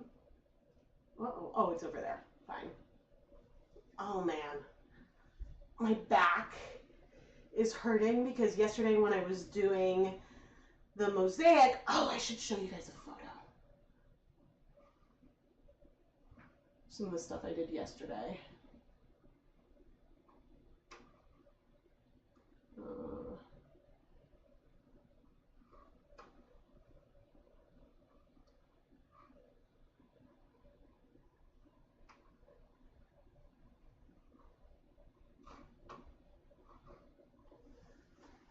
Let's see.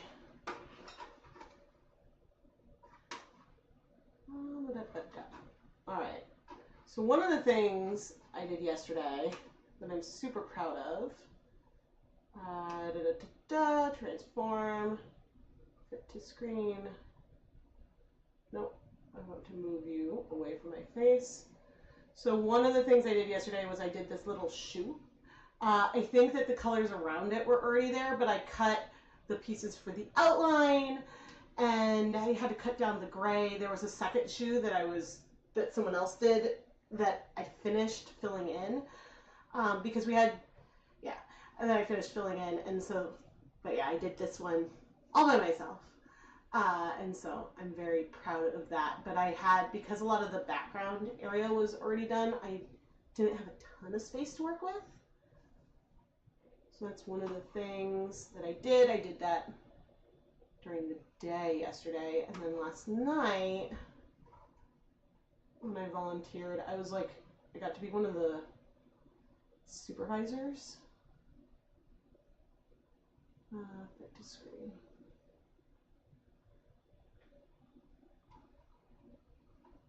Okay, so the leaf was already done, but I did, and 1 foot was done-ish, but I helped fill in the rest and cut. But then I did the legs.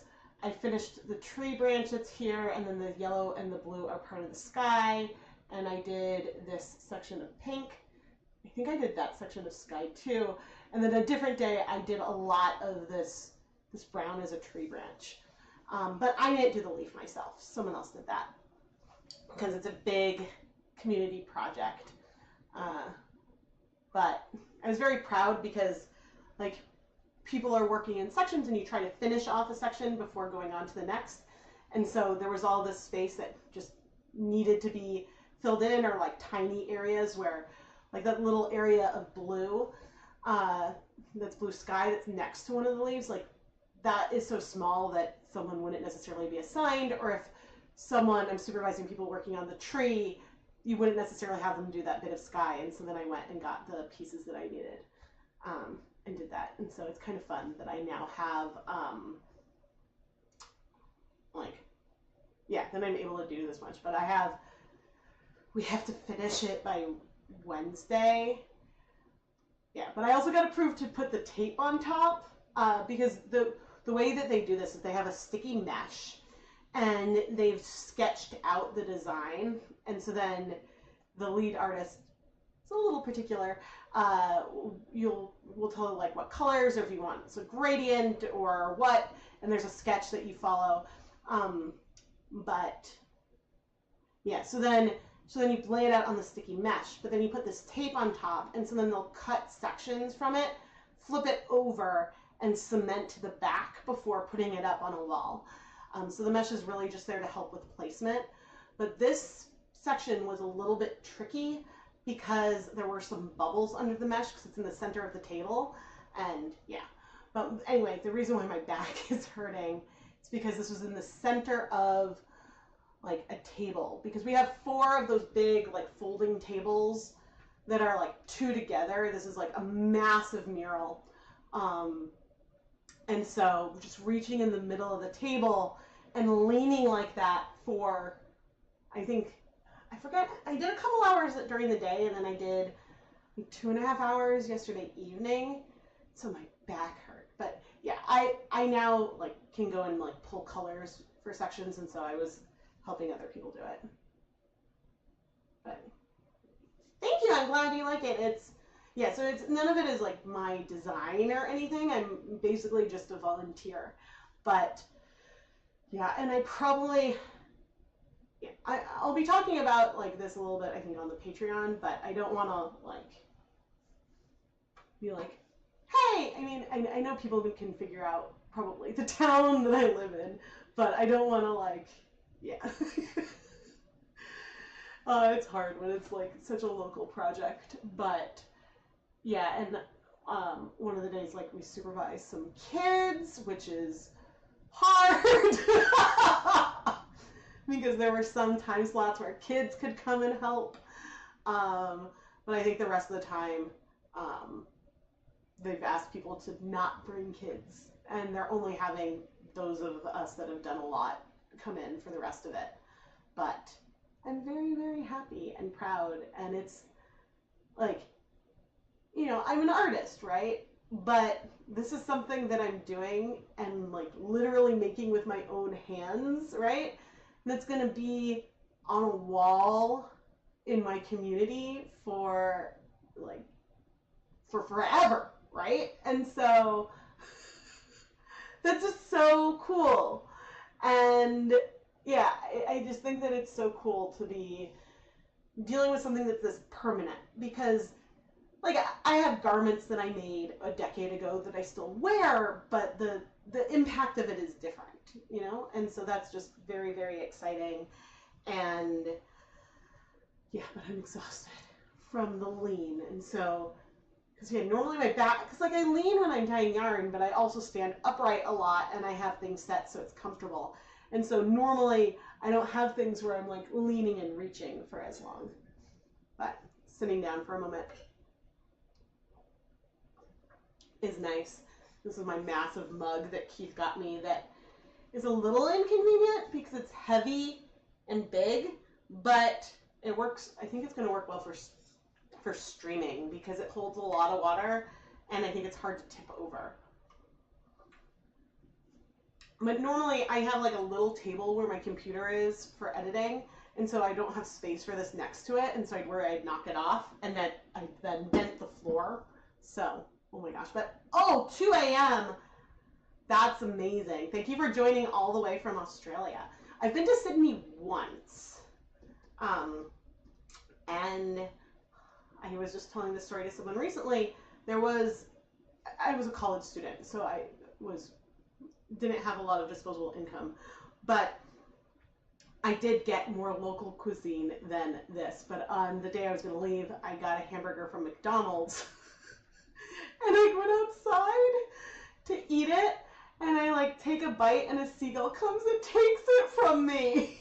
They were the most aggressive seagulls I have ever seen in my whole life. Because a different day we had some fries and we were sitting like by one of the beaches. It was too cold to go swimming or anything, but you know, the seagulls were coming real close to try to get that, but it literally took it out of my mouth. And I was like, oh my gosh. Yes, I did a semester in Brisbane. I was at the University of Queensland, and I stayed at St. John's College for a semester. And I think there were only 5 or 6 Americans staying there at the time, but being at a residential college, they really integrated us into the community, and that was really fun. So, yeah. But my sister-in-law's family live near Sydney. She's not Australian, but they moved there for work and then settled there. So her sisters and stuff live there. All right, I'll stand back up. We'll finish these die stocks. Whoo-wee! I'm really glad that you guys are all hanging out with me while I'm doing this, and you get the long version again of doing these die stocks, because I either in videos where did I put my glasses? Gotta protect your eyes. I either in videos will speed it up or just have done it off camera. So, checking my email before we get back into it. We can get bumper stickers now. That's cool. Oh, Dharma's having a sale on fabric markers. That I don't need. I am, however, thinking of fabric's going to be setting up an indigo vat this weekend. So, and one of the projects that I'm going to do is something that I have my patrons vote on, so that'll be a Die Pop PS next month. But then I am planning on doing some fabric. I think I'll do some tank tops. I want to try some different shibori techniques, and yeah, I think that there'll probably be at least 3 different videos with the indigo vat, because I could do everything all in one video, but I think that it makes sense to I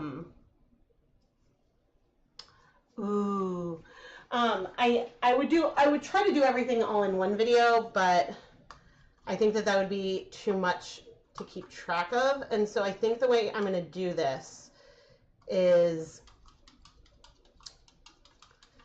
think out loud, clearly. I think the way I'm going to go about this will be, my words are escaping my brain.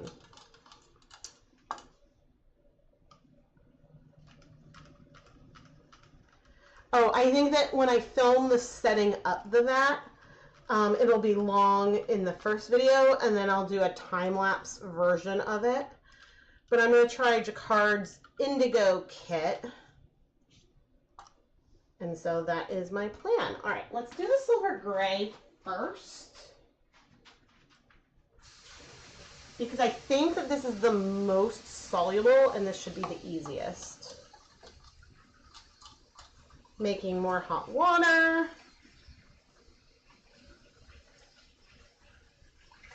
Oh yeah, I'm not seeing any powders left.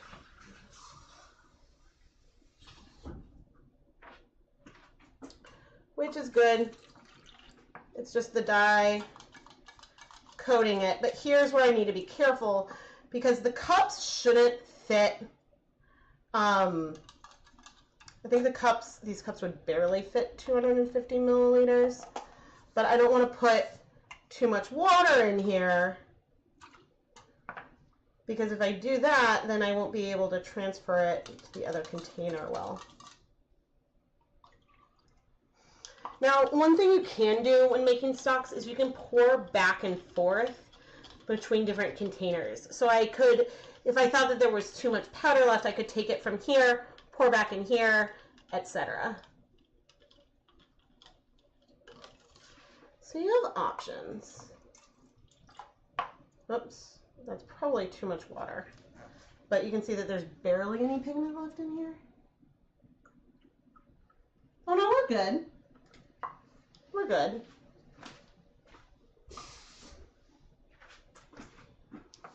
Yay. Now, with the gray, I might be a little bold and try to pour without the funnel.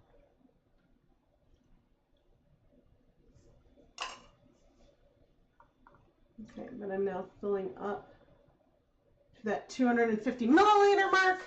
And so now we have 2.5 grams of dye in 250 milliliters of liquid. And here is one of my little stock bottles. The 500 milliliter cup is big enough that I really want to use the funnel when I'm transferring because you can't get as good of a handle on it. But this cup is small enough that that isn't really an issue. Okay. And before I put the label on, oh no! I don't think that was our gray. That was our black! That is so funny. Oh my gosh, this is why labeling things is important. Because pulling this up, this is our gray. I was like, wow, this is pretty big. Oh my gosh. This is our black. Well, I'm glad it dissolved well. Oh my gosh. Okay. 1% Jacquard Jet Black. 5, 16, 24. That is so funny. Can't believe I did that. What did you say? You always wanted to do an indigo vat. You need to line up a variety of projects to make it worthwhile. Yes. Yes, that is definitely true, and I can empathize with that feeling.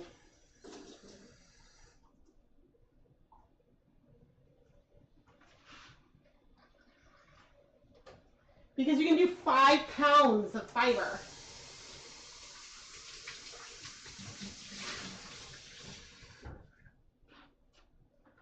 And so I've been like prepping a ton of fiber. Oh my gosh.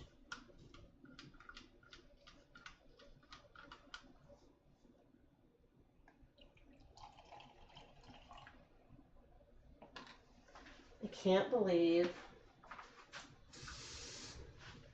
I mixed those up. It wasn't until stirring this that I realized. Yeah. But this is actually very well dissolved too. But once I get the volume up, I'll do a little blip of it so you can see. turquoise man is going to be a pain in my tuchus. Am I going to have enough? No, of course not.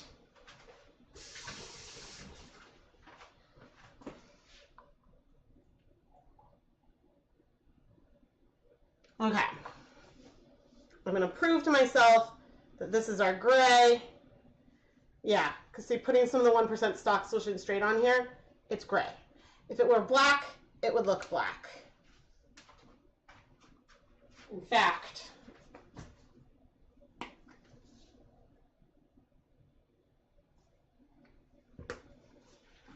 see the color difference there?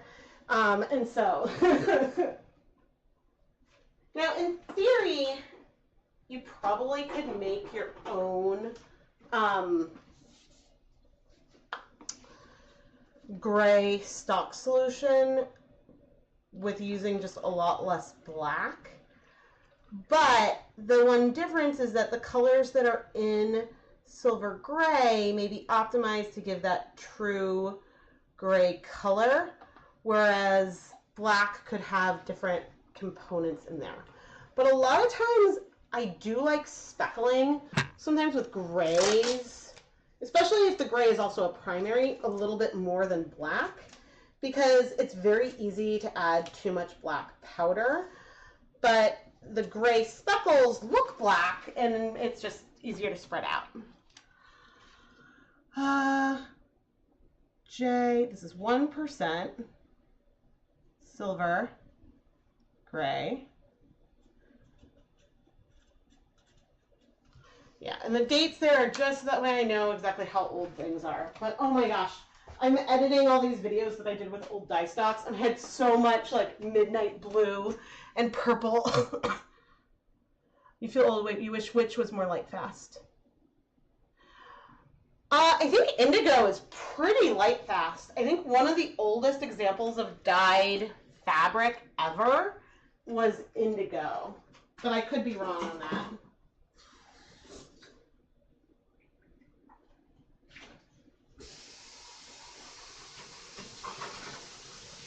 But I haven't tested the light fastness.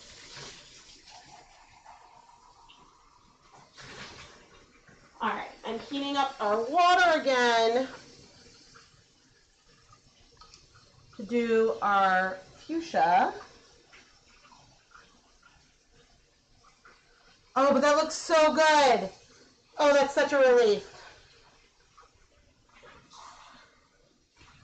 But this color stains. Can stain spoons and pots and yeah, and a little bit of it goes a super, super long way. So if I have some of this color and I'm rinsing it out into my sink, I make sure that it's all rinsed down right away.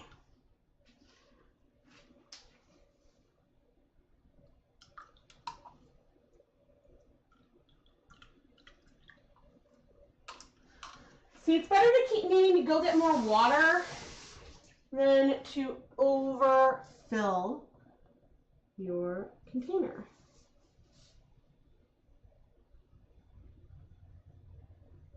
Feeling like such a lucky person today that those ones have gone so easily.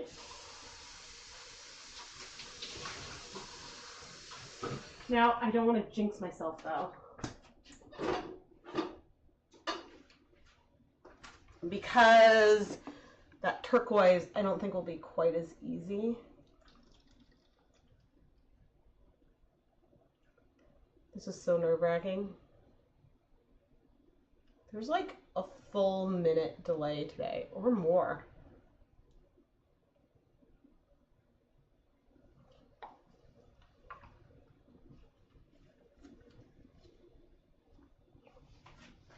Oh, I'm gonna need a tape.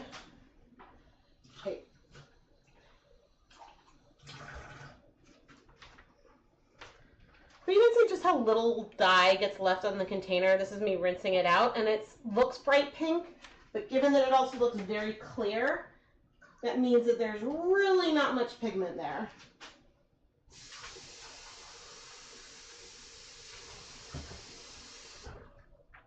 Oh, we're almost at the depth of shade portion. Woohoo!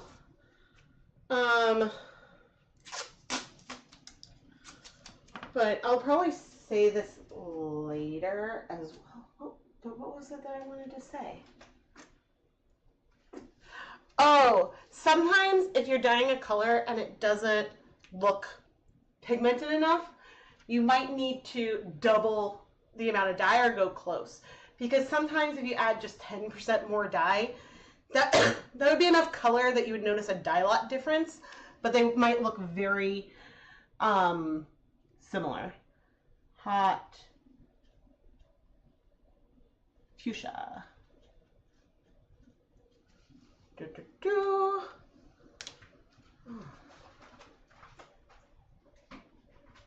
And checking. Okay. Oh, I need to rinse out that container. And we're going to need hot water. Wait, where is the... What did I do with it? Oh, it's right there.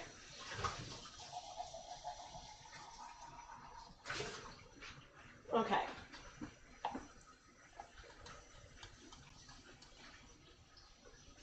Start by carefully pouring in that turquoise, and oh, that's not bad. There's like a tiny thing stuck. Hopefully there's not like a big thing in there.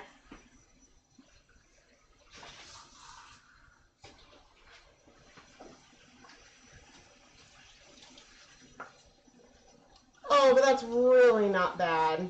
Yeah, there's a little bit on the back of the spoon.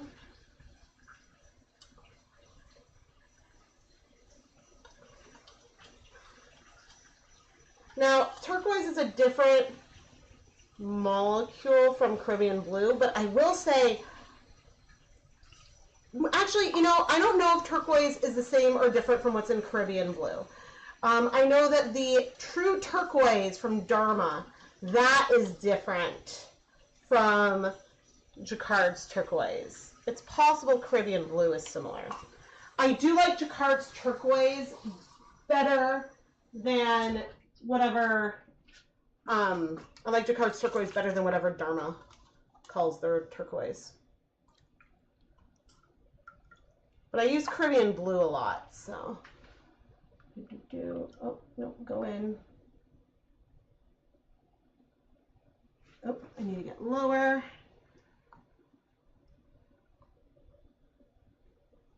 Now, it would probably be better if I had a graduated cylinder versus a graduated beaker, because if you have a more narrow container, it's a lot easier to accurately measure the volume than it is in something wider. But, yeah, I do the best I can. Okay.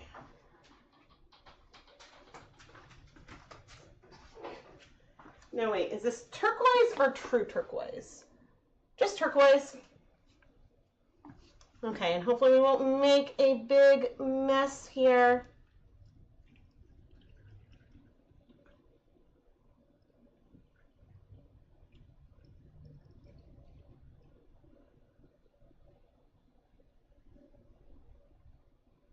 And I did not notice any chunks going in, so that looks great. Oh my gosh, this went way better. I was like so nervous. I was nervous I was going to have to do a ton of like rinsing and washing, and I wasn't looking forward to that, and so that's why I was like, okay, we'll take a break and come back to it, because I was dreading it. But this went so well. Oh my gosh. Okay. J, turquoise. Oh, and it's 1%. There are times when I make a stock solution that is not 1%. which is why I always write the concentration on. There was one video for the color mixing where I decided to mix things at 0.5%. So that would be 1 gram of dye in 200 milliliters of water. And I did that because it would be a little bit easier to measure. Probably because I was doing like a lower depth of shade or something overall, and I just thought it would be easier. Okay. All right, this glove came off inside itself, which means I'm gonna set them aside, use those probably tomorrow, and I'll get another set.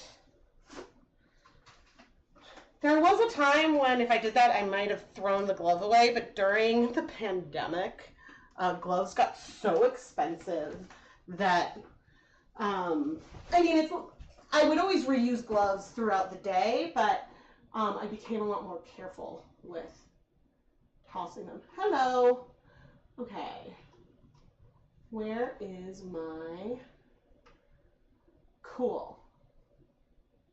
Indigo is not as permanent as the mineral blue pigments, but it ages gracefully, I think. But I think turmeric is not permanent. Huh. Because I thought there was like a...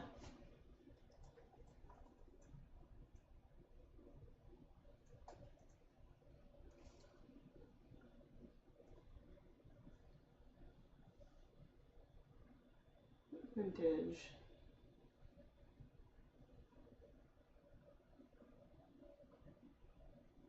Okay, so there is the science. There is a 6,000-year-old. Actually, I should move this.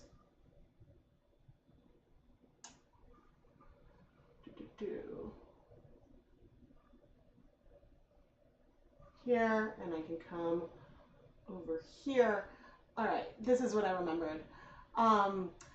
So yes, there's this is 6,000-year-old dyed fabric, and so it's blue yarn. Or it could be 6,000 to 6,200, and yes, I guess this has faded a fair amount. It's of light blue compared to the darker blue, but it's from Peru. The oldest evidence in the world of the color fast dye known as indigo blue. So, yeah, pretty cool. Because I thought that there was one from Egypt, but when did this article come out? Come on. 2016. I think I remember this crossing my feed. So. But yeah, it's a cool compound. And I guess the other thing is that it's a little bit tricky to get it to dye fabric because you need to have it in the reduced state for it to bind to the yarn, but then if exposed to air, it'll oxidize. And so when you first dye something in indigo, it's this green color, and then as it oxidizes, it turns blue. And it's really cool, but a little bit different process from a lot of other natural dyes. I think a lot of blue jeans these days are dyed with synthetic indigo versus plant-derived and extracted, probably because it's cheaper. I'm curious about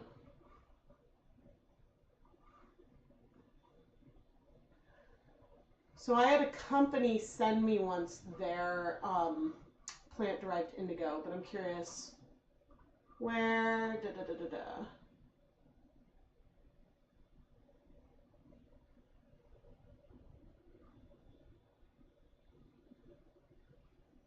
what are we?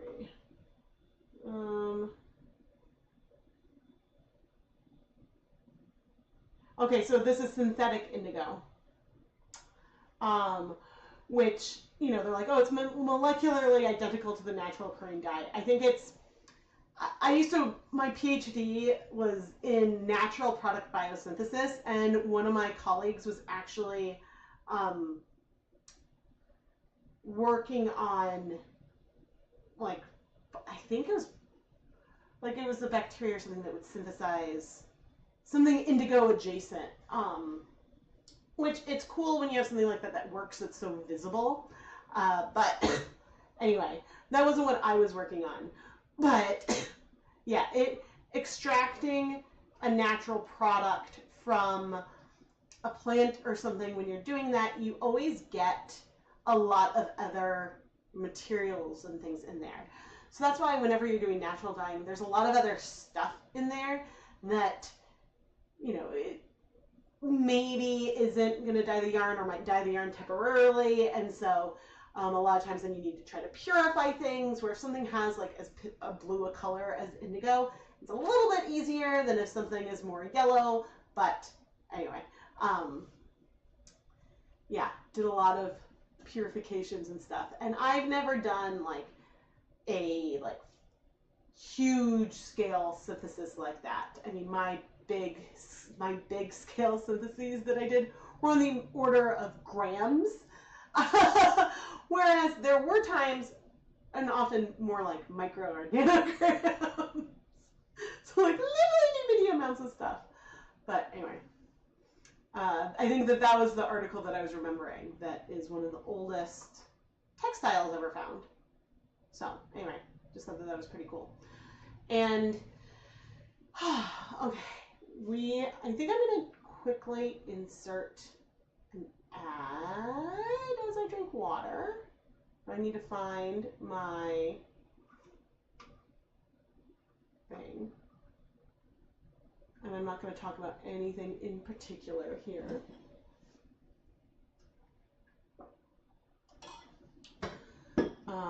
Let's see. How long? So, okay, we're going to be approximately trying to add chapters to 30 to 30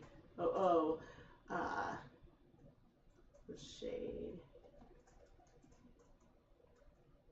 I don't know when the mixing the dye stocks took place. Oh, I know.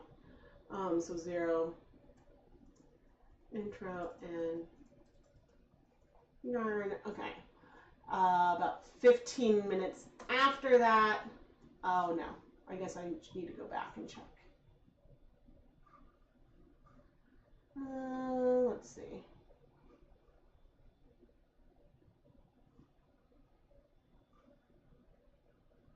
When did I start making the dye stocks?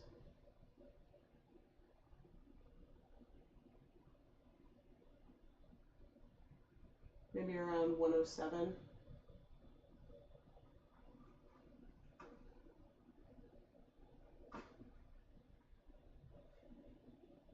Hopefully I set this up.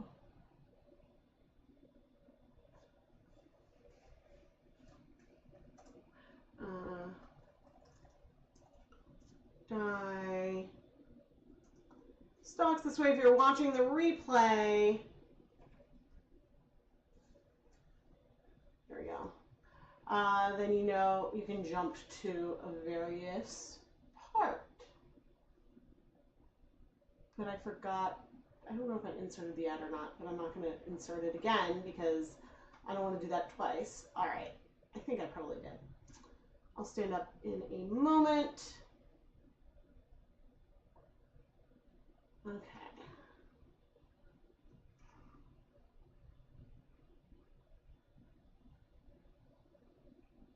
All right. Oh. When is my hard stop today? No, I don't know. Okay, let's go back to the counter. And we'll clean up a little. Yeah, I should clean up a little bit. And I'll need to bring the big camera back because I want to film this time lapse.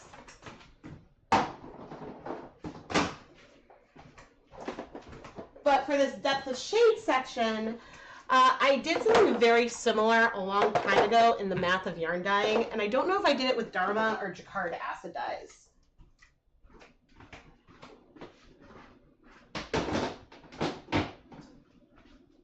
But I figured it would not hurt to do a little refresh of it.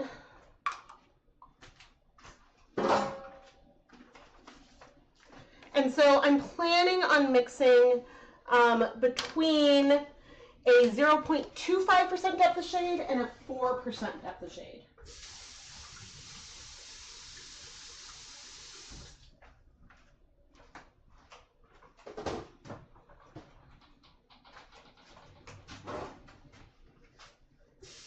And my hope is that we will see like maybe not an equivalence, but maybe we'll see like the place where the black and gray are more similar, if that makes sense. So we might see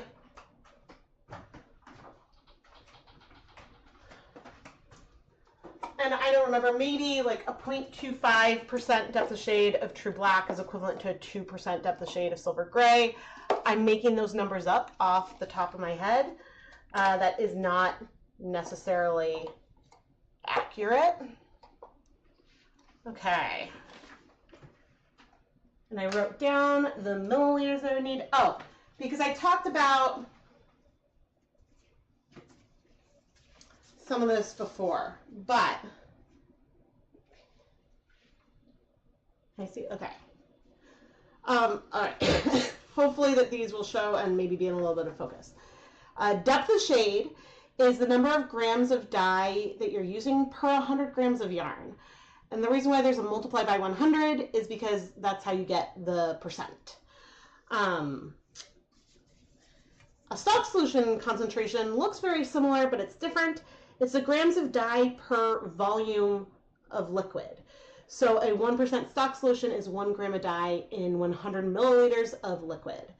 And the times 100 is, again, because of the percent. Oh no, I got this a little wet. And the way you calculate the number of milliliters you need of your dye stock to dye a particular depth of shade of yarn is the depth of shade divided by your stock solution concentration times the total number of grams of yarn. And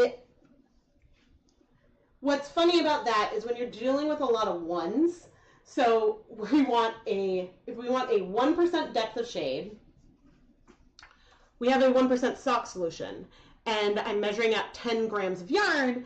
That means I need 10 milliliters of our 1% stock solution to dye that yarn.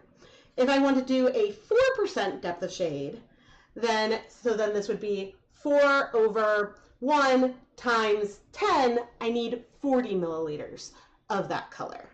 And if I want a 0.25% depth of shade, I would need 2.5 milliliters of liquid to do that. And so that's sort of how that math all shakes out, which hopefully is helpful. Okay, I'm going to add this to here. We're going to add water to those cups.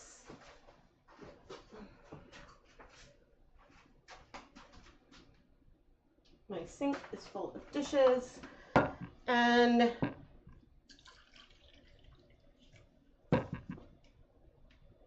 I'm just going to fill up 1 cup at a time. Now these containers, which are just takeout soup containers, I think completely full, they might hold 2 cups, but if you add 2 cups of liquid to it, then they end up, when you put the lids on, that ends up being a little too full.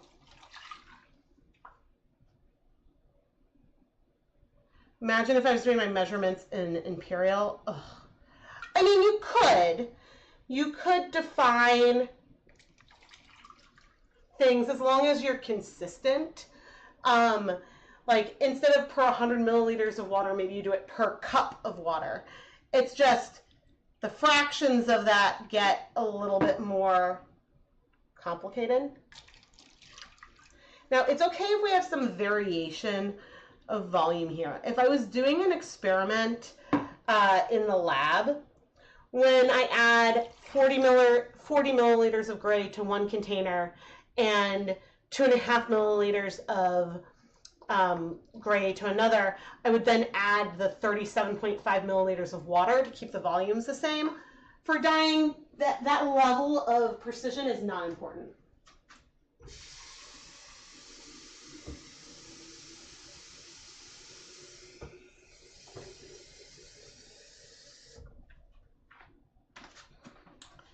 Now I'm trying to be careful and pour with 2 hands. Often I'll do the pouring with my 1 liter container. And if I'm doing a lot of pouring, as I'm getting water everywhere, I try to spread that out. I did end up with a repetitive stress injury in my wrist one year from setting up, basically within a week, doing 100 of this type of project. And it was mostly, I think, from carrying a big thing of water and holding it awkwardly while pouring over and over. So, as Aussies, you have no idea how to use imperial measurements. Yeah, I mean, I think, and the funny thing is that, so this has the number of milliliters on it. So in the US, 1 cup is 237 milliliters. In the UK, 1 cup is 250 milliliters, which therefore makes all the conversions really easy. But the reason why sometimes I measure in milliliters or cups when I'm talking about volumes, it depends on what it is I'm measuring with. If I'm measuring with those jars, I'll say 8 cups, even though I think those are 2 liter containers, I think. So that's just how I deal with it. Thank you for joining for as long as you have. You would use 250 milliliters per cup, yes.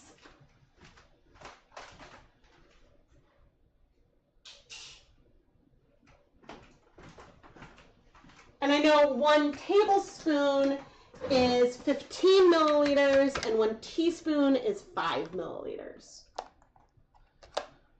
But I still measure in tablespoons because that's the container that I use. So let's do, okay, we are in frame there. And I'm going to bring over our freshly made stock solutions, but we're going to need little cups.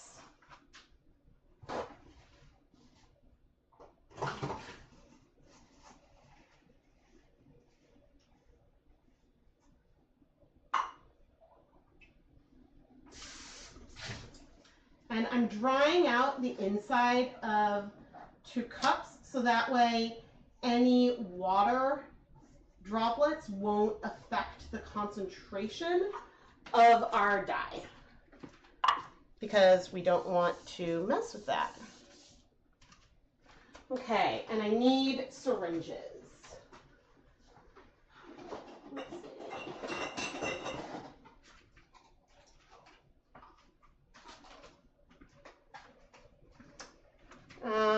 Here's 1 30 milliliter syringe.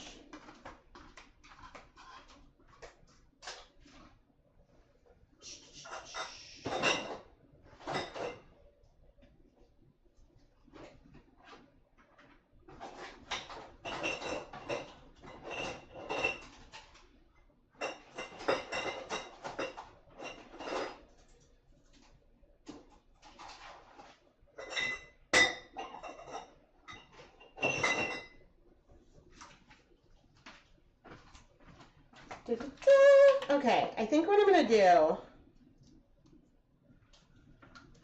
is probably do our gray, then I'll wash the syringes and then use the same ones. That is not the right plunger.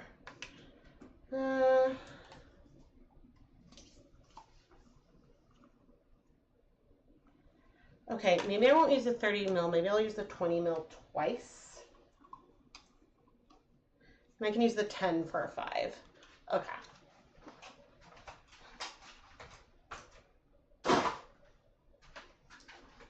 Because I don't want to dig through and find everything. This could explain why you always use more acid than I do. It could, but also your tap water might have a different pH anyway. Let's see. Okay. Make sure. Okay, recording.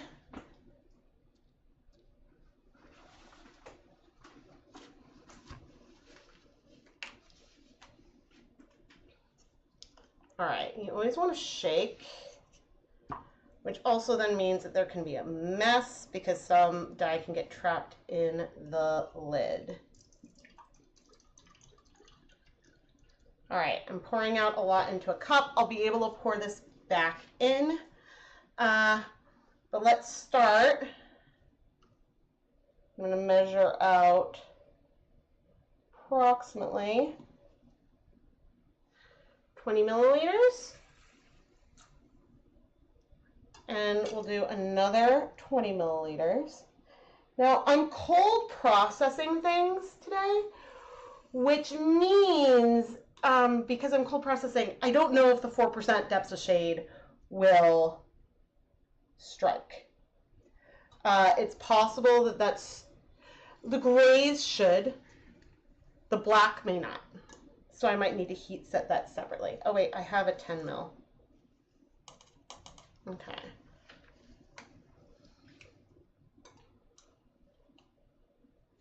Oh, there's a bubble. Okay. I think this syringe, it's funny. I was like, some of these syringes are old from like medicines. Okay, that's 10 milliliters, 5 milliliters, and then I'm going to use my smallest syringe. Get rid of the bubbles. Do 2.5 milliliters. And that one, you can see, is really not much color. And then, because I didn't introduce any water, I can take the rest of that dye and add it back to our stock solution bottle. And I am going to quickly, using the syringe, stir these up. But yeah, you can see how that one gray is super pastel. And I'm not wiping off the syringe in between different colors that I'm stirring, because since I'm going from the least saturated to the most saturated, it won't, if there's a droplet on there, it shouldn't affect things that are more saturated anyway. All right, I'm gonna wash this out.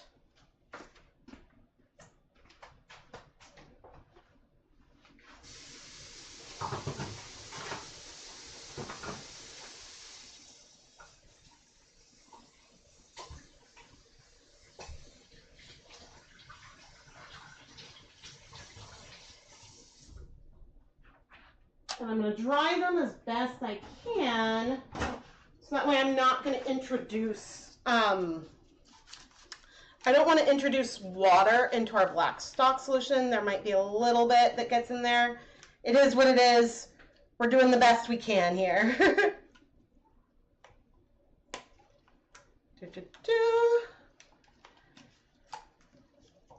I will need more syringes when we do some of the color mixing that I have planned. Okay.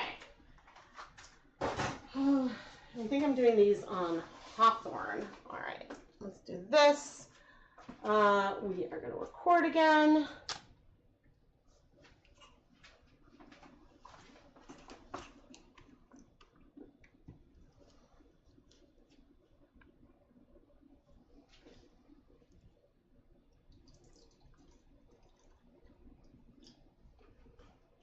Okay, put the lid on, clean up my mess.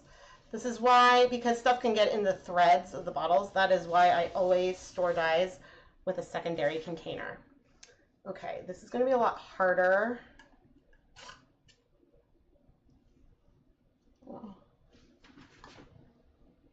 see, but actually I have a big enough air bubble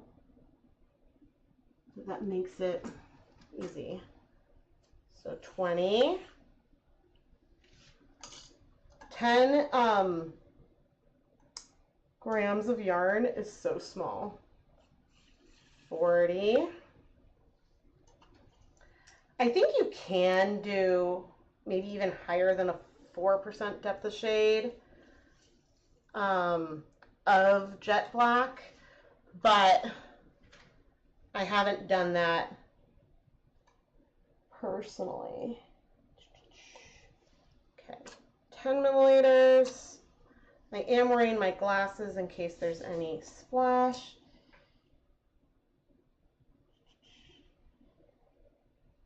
Okay, we've got 5.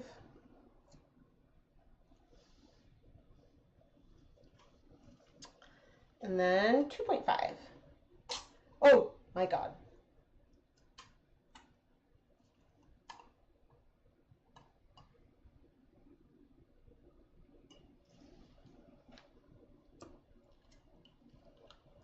Okay, and then I am going to stir these up.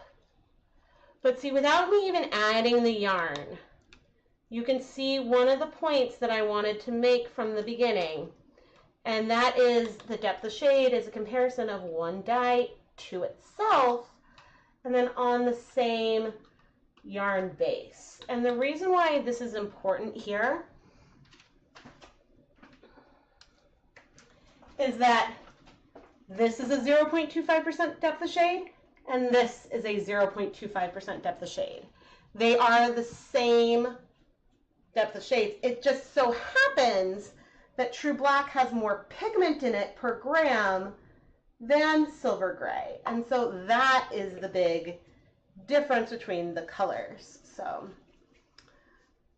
but you know, companies make the premixed pastels, and there's a reason why, like Dharma has champagne and I don't know if they have ecru. They have champagne, vanilla, cream. I don't know. They have all of those different pastels that look very similar, but the undertones are different. And so it'd be hard to start with a brown and get that color that you wanted necessarily.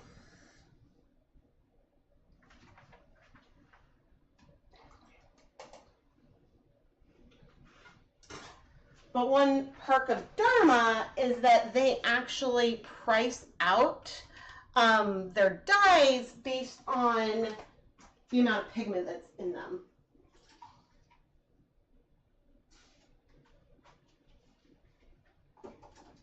And Jacquard does not do that. They price all their dyes the same.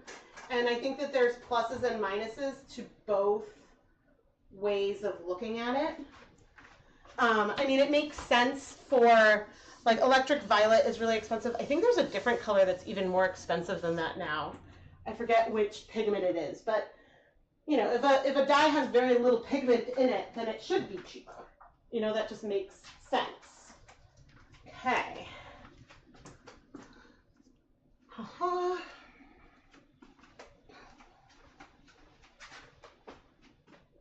Okay, my gloves are clean.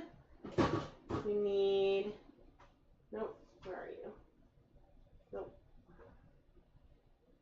Oh no.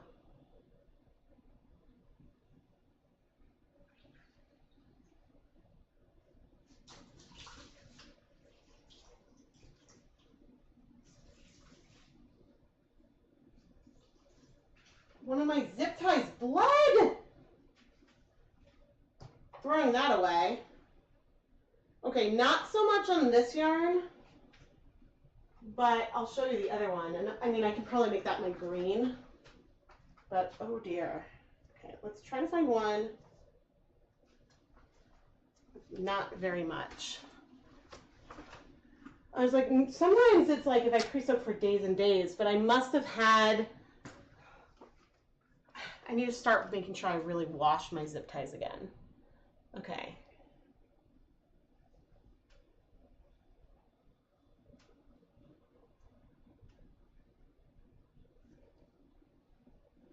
Sometimes once you add the yarn, then you get a much better feel for how much color is actually in there, just because, and there's no acid in here yet.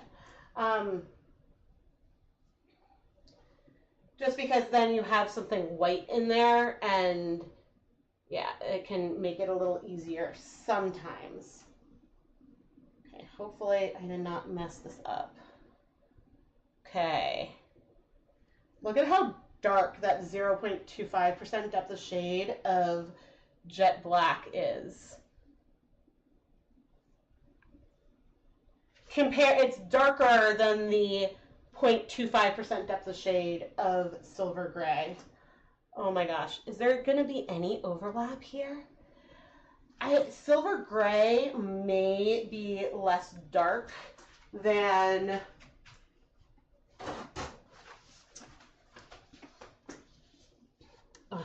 silver gray might be lighter than, I don't even know what color I'm talking about. Silver gray may be lighter than, oh, the silver gray from, Jacquard silver gray may be more pastel than the one from Dharma.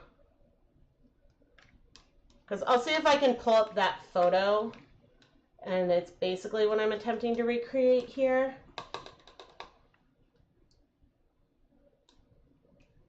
This is a 4%. And I mean, it'll vary once things set. I think the tones of them are different, but this is feeling darker to me.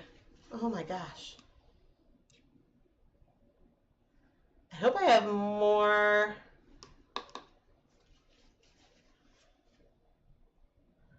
I may need to go even lighter.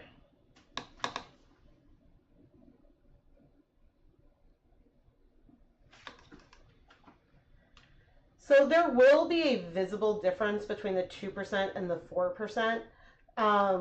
Like one of them might feel, and it's funny because rather than calling it gray, sometimes I call it light black and dark black. I'm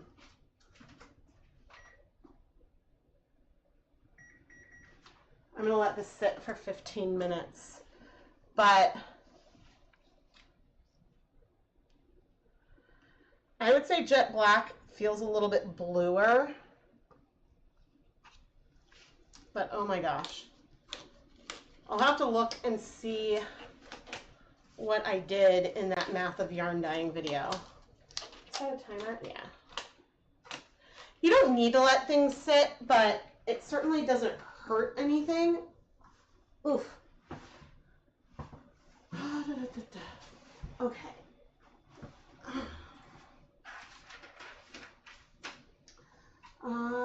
Let's go to, bring you here while I am setting this up. Excuse me, studio. Let's turn off my volume. Nope, let's go to YouTube.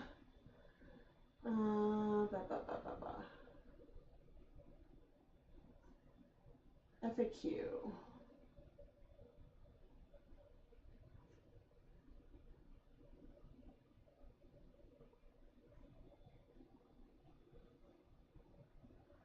I want to skip the ad.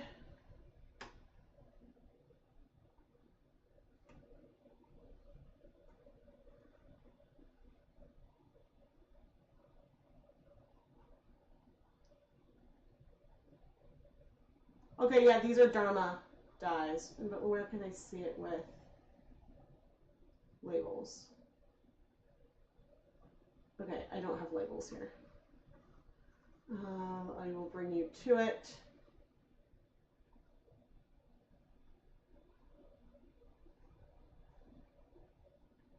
Wonder if I can make this bigger. Here we go. Okay. So I guess this is fairly similar because here, oh, here we go. Nope, don't close it, Rebecca. Okay, I want to make sure I'm still here. All right, because we have a 0.25, wait, is my mouse showing up? Yes, okay. So here we have a 0.25% depth of shade of silver gray, all the way up to a 4% depth of shade of that color. And with here, I would say the 4% depth of shade of silver gray looks a lot like the 0.5% depth of shade of true black, which to me would say, okay, the true black has about 8 times as much dye as, did I do that math right? Yeah, 8 times as much dye as silver gray. But looking at these ones, I think that the difference might be even greater, but it's hard to say, and I don't still have these samples around. But when you look at the blacks, see how this 4% depth of shade is super, super dark? And that you see a little bit more tonal variation in the lighter ones. That's just because there was less pigment and it struck unevenly, but it, you know, this one feels black, but I would call it a light black. Let me see where, oh, I never show them not twisted. Funny, but here they are laid out a slightly different way. And so again, these are the same depth of shade. These are the same depth of shade, but looking at them, one is way more pigmented than the other, right? Unquestionably, one is more pigmented than the other. And so, well, the real reason for this demonstration is to be able to say, you know, depth of shade is just a number. It's just a number, and the number doesn't reflect how saturated a color is. I'm sure that there is a value, you could take a picture and assign a value to how saturated a color is versus how unsaturated, but the depth of shade is really only comparing that color to itself. And so I would say to get a pastel gray with true black, if we go back over here, the 0.25% depth of shade of the true black is not that pastel. I would call that a medium gray. And so I would say that you might want to go, I don't know what 0.25 divided by 8, 0.01, I don't know. You're going to want to go a lot more, use a lot less dye. I can do this math. 0.25 divided by 8. Okay, it's 0.03%.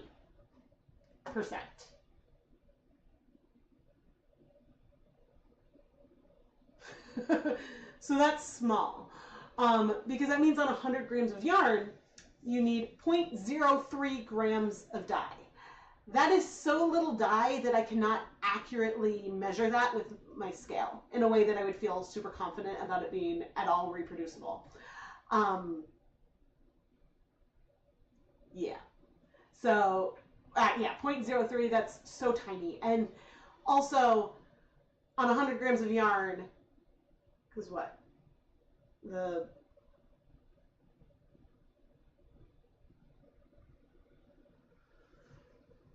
Wait, let's see.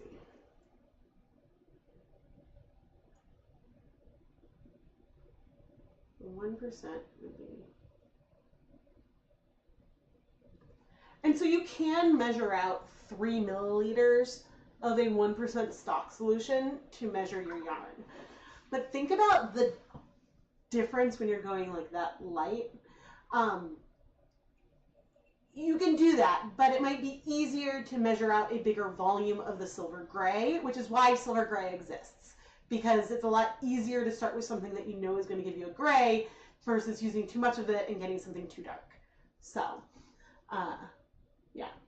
But I'm basically recreating with this setup right here, I'm recreating that project. It just, right now, I think that the colors may be a little bit more different because the undertones of the colors feel a little bit different to me. And so, whereas I think with Dharma, I think silver gray and true black are the same. It's just the silver gray has some filler in there. So what's funny is that we might not even get something where I feel like there's any overlap. I was expecting overlap, but I don't think we got any. Oh man. Oh man. Which is also worth mentioning that 2 different black acid dyes may not be the same. And so if I were to do the same thing, maybe one of them is going to feel darker, maybe one's going to feel lighter. And so there's that part of the equation as well.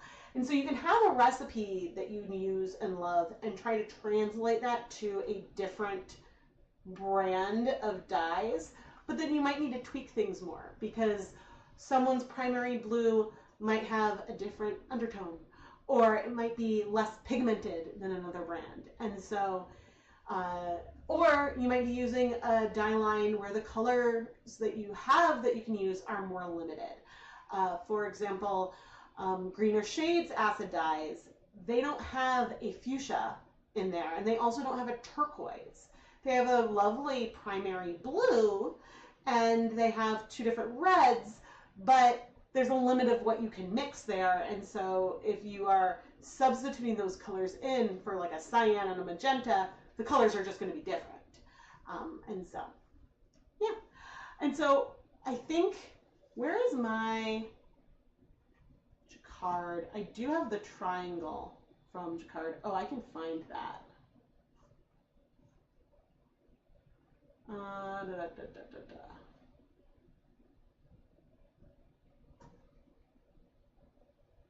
Don't want the ad to play. I have no idea if this, oh no, I think no sound from my computer is coming through. Skip.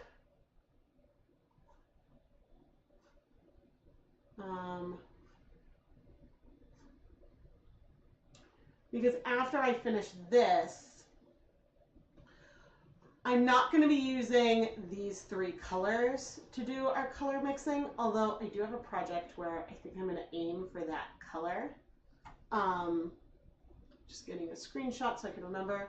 I think the one that I need to do is with, I think I need a different one. Where is it? I have a playlist. Color mixing. Well, let's go to the playlist page. I have a whole playlist. Oh, I can make this smaller again.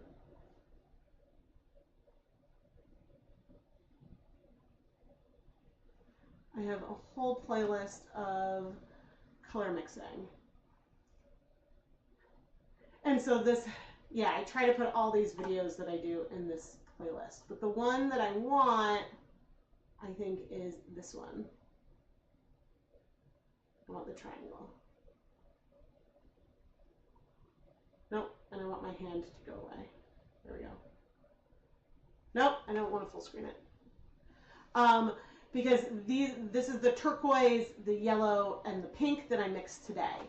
So what I'm planning on doing is I'm going to mix, this color actually isn't as red as the one I got with Jacquard, but I'm going to mix this color, that color, I think this green, that purple, and this blue.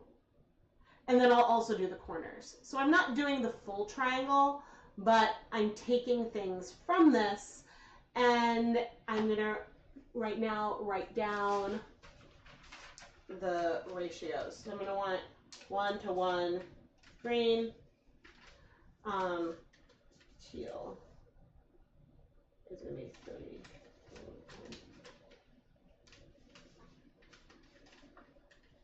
Yellow, I'm going to want 3T to 1 pink, and then 3 pink to 1 T.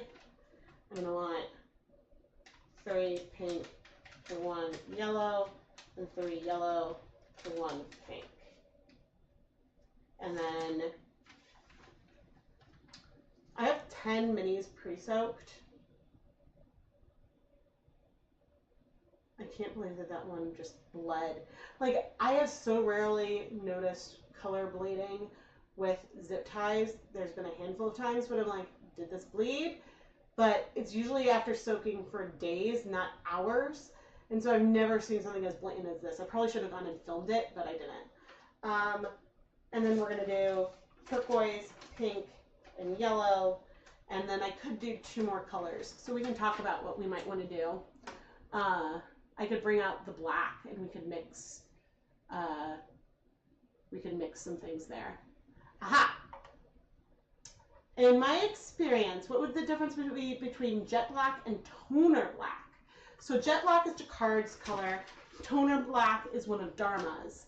And toner black is a black that has other colors in it. It's not a primary like true black, and I don't know.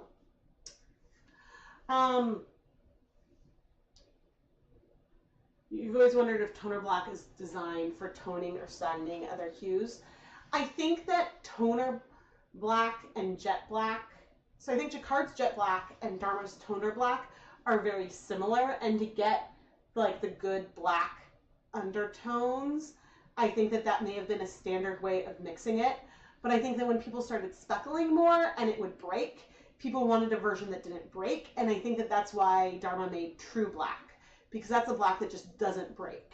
And so it's the one I use. I don't use jet black very much, and so that's what I think. But I don't know for sure. I haven't checked the MSDS to check for ingredients or anything. But anyway. All right, I'm going to take a very short break. I will be back. And by that point, the timer might go off, and we'll add acid, and then we'll set up for our color mixing.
Right when I clicked the camera, the timer went off. So that was pretty good timing. You know, this pastel, this is almost looking tan. But I am surprised. Yeah, this feels, the silver gray almost feels a little bit more yellow to me, which feels weird. But anyway.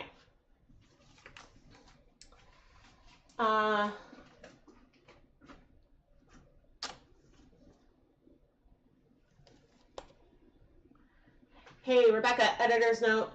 I'm going to add like a tablespoon of vinegar to these two, but otherwise I'll do the teaspoon. I need a teaspoon though.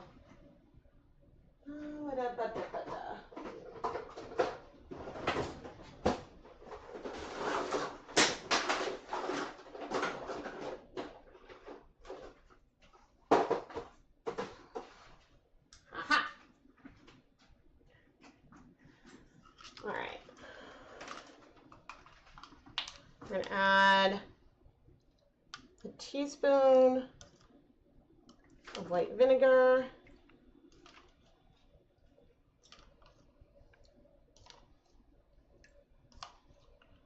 to these, but then to our darkest, we're going to do a full tablespoon because I think those might need it. I think those might need it. And then we're going to stir up. This is almost cleared already. That is so pastel that I think like some of the color of the yarn is just showing through.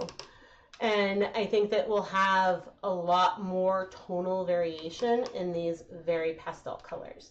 Now, when I did this in that other video, I definitely used mason jars and heat things that way.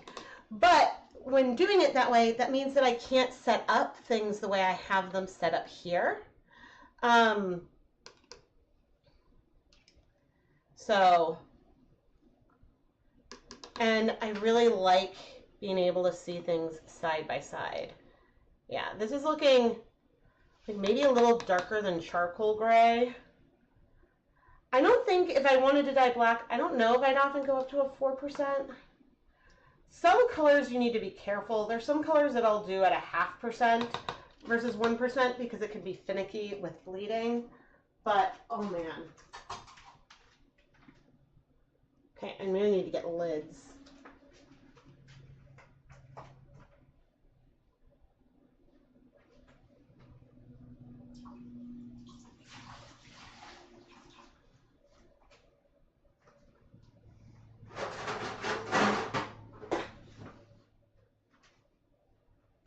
I think I'm lucky and that the little staining that I got is just on one mini. But yeah, that's not something I usually see. Okay, we're gonna need our lids and then I will write on them. There was one time this year where I went through and I used like rubbing alcohol to remove all of my markings. And I thought that that was pretty funny. So some of these have random numbers on it.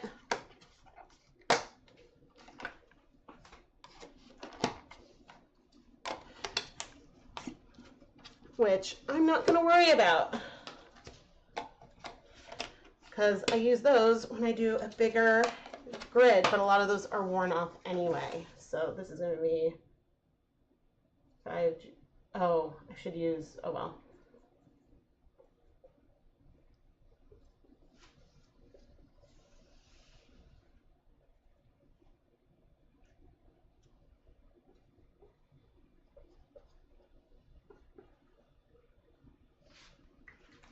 There we go. Labeled. The reason why I said oh no is because writing G for gray on these, it makes it seem like grams, and that isn't what I was doing. So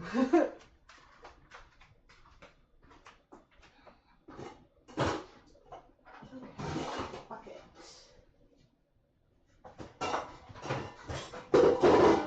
You stay there.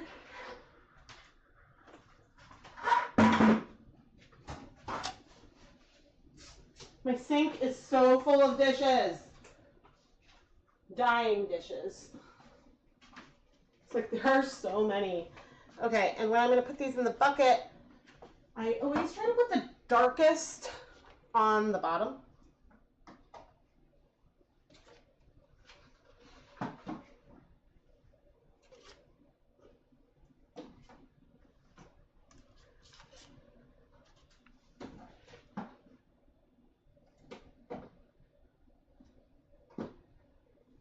Approximately.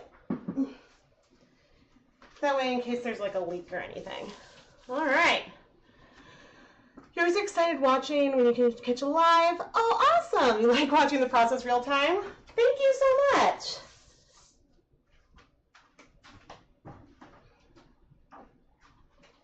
Okay. Pink turquoise. Yellow. And I think I don't need to film any of this. The only reason why I'm hesitating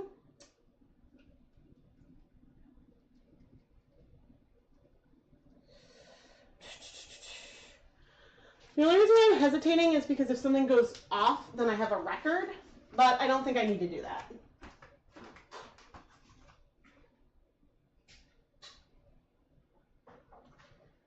Because one big perk of me filming myself is that when I mess up, I have that info. Oh.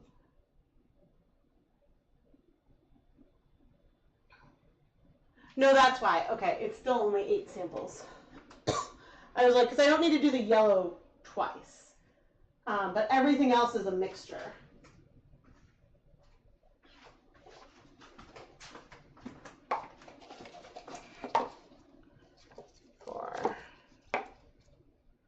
So we've got red, orange, yellow, green, blue, purple.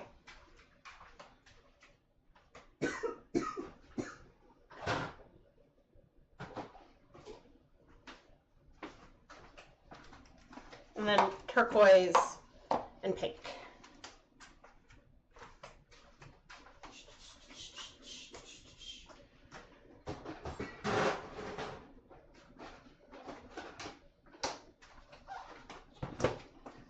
And part of me is like, yeah, today's a marathon. 1, 2, 3, 4, 5, 6, 7, 8. Oh, I'm tired.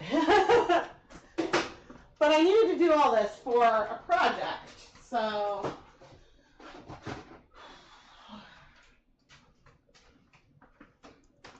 I am debating if I should try to film this for real, but I don't think I want to. Yes, I'm getting tired.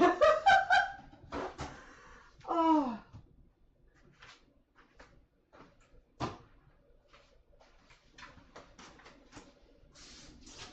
Okay.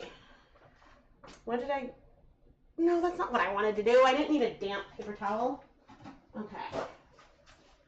We need 3 cups.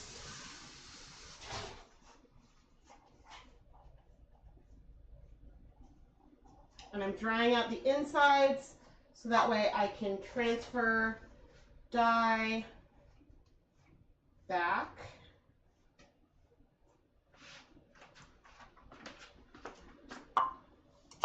So the outsides have some drops.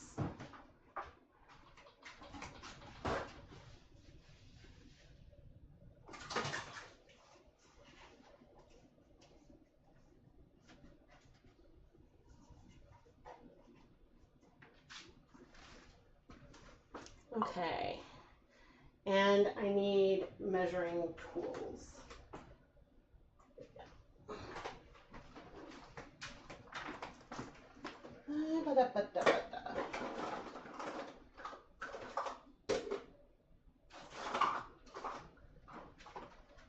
Okay, we've got a 10 milliliter syringe.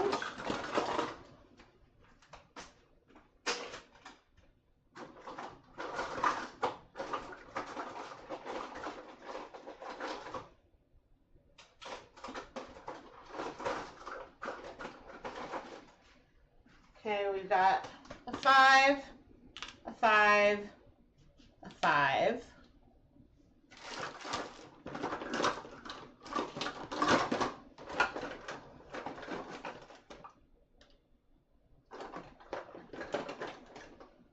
I don't want a 20.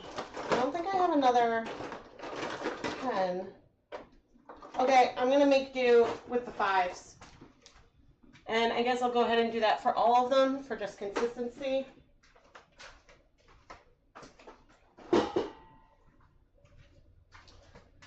Oh, I need to fill these with water. Oh, I almost forgot.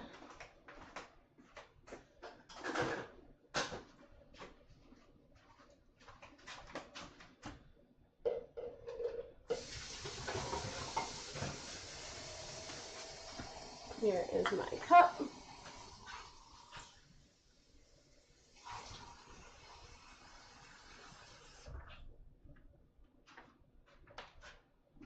Okay. And similar to before, it's okay if things aren't perfect.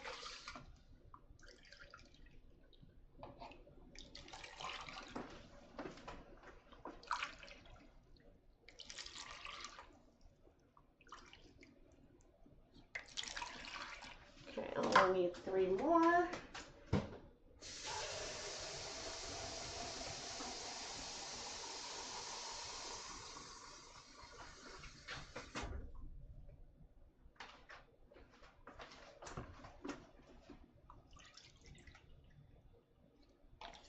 One,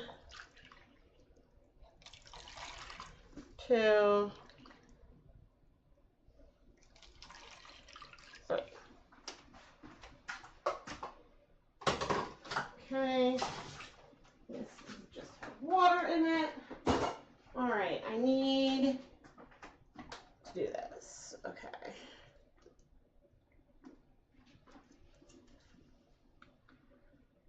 We've got blue. Pouring a lot out. I'm not going to need that much. But because the inside of these cups are dry, I can pour whatever is left over back in and use that another day versus having to use it up right now. I feel like lately I've made, oh gosh, a mess.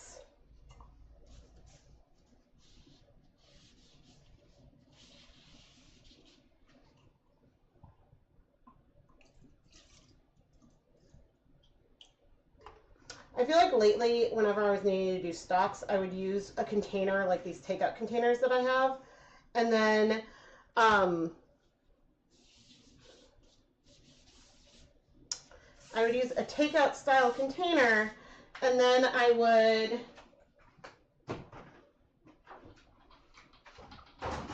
I want to get a timestamp.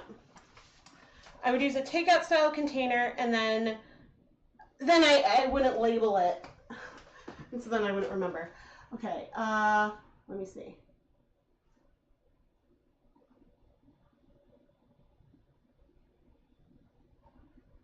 Okay, 340, let's just say 340. Edit. 340, rainbow. Cool. Trying to have timestamps this time. Yeah, I'm glad that I can help. Okay. Whew, all right. Red, orange, yellow. So we want 10 milliliters of dye total in every single sample.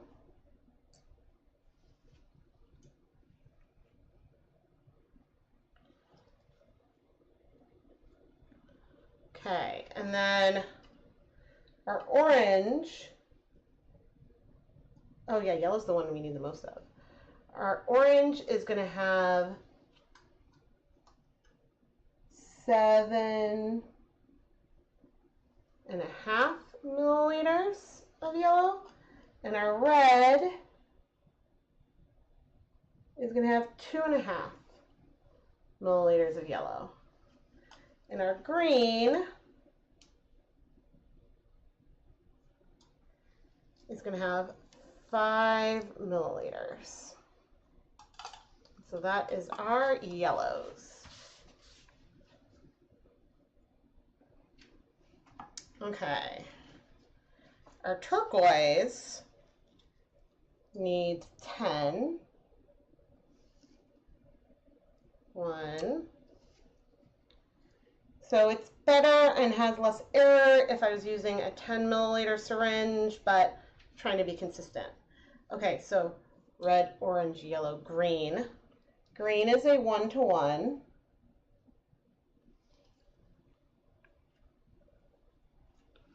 Hopefully that's a good green. If not, then I can mix another one. Okay, our blue is going to be 3/4 turquoise.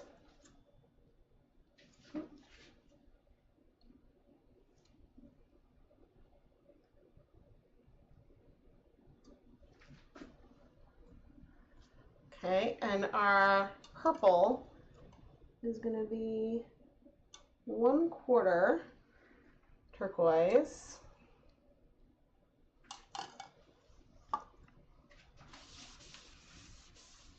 Okay, and then our pink is going to be 10 milliliters of pink. Oh, there is an air bubble.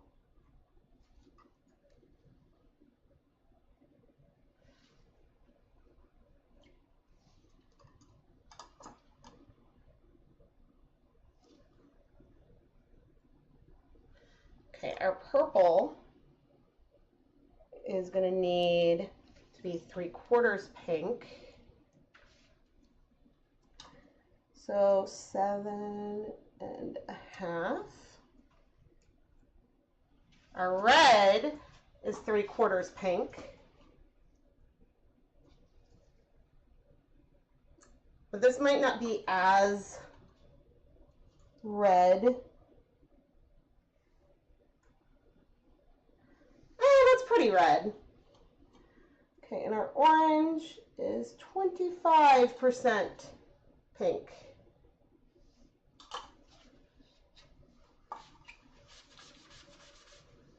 Okay, I need my spoon.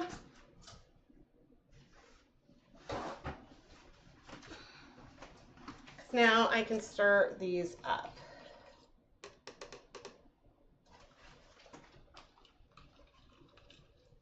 And see, this is an innate understanding of these colors that I have because I've done this color mixing before.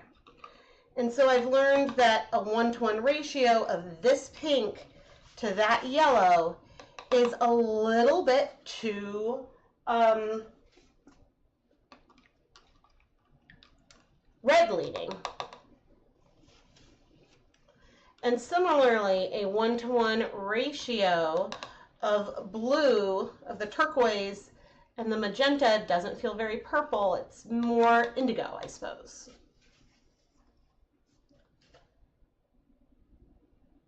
Did I add the pink here?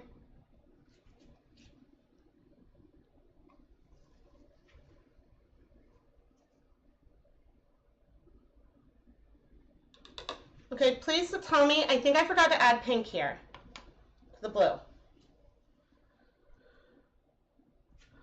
But I can go back. Was pink the last color I did? I'm gonna have to go back and watch the instant replay.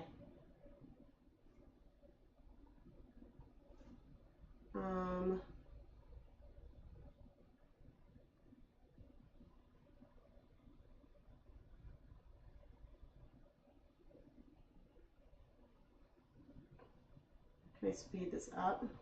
Playback speed 2. Okay. Because it was like that blue is looking very turquoise to me. Yep, I'm doing my blues.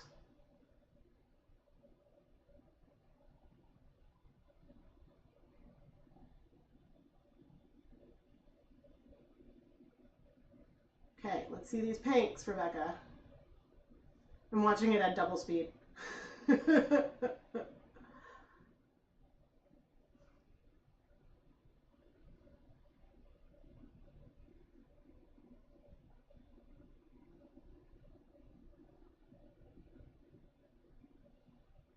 I think I did forget to add pink.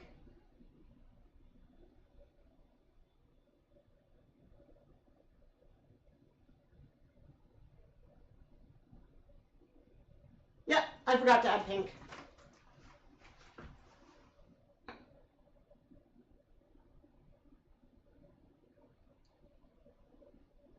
See, guys, the benefits of filming.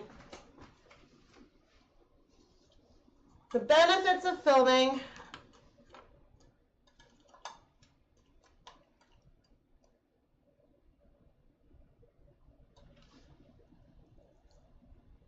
Here we go.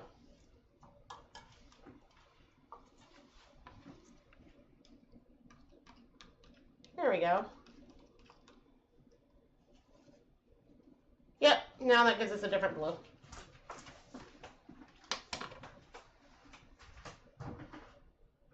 Okay.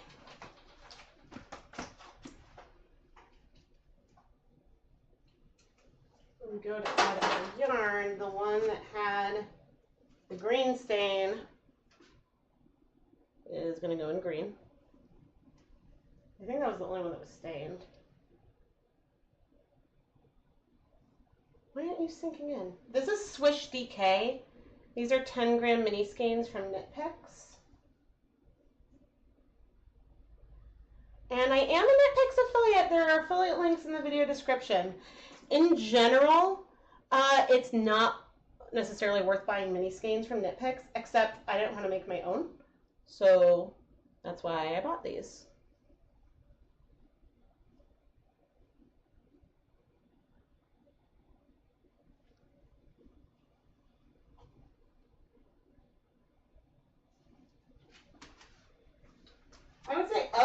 colors. The only one that isn't like a really good representation of the color that I mixed might be the red. Dharma's red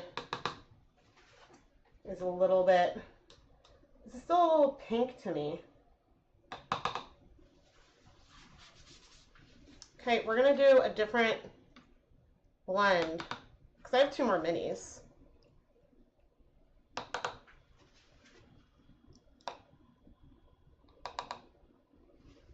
These other colors are good. Like, isn't this blue a good blue? This purple is a really nice purple color too. Okay, those are all good. I think I want, because you are, where is my pen? This is 3 pink.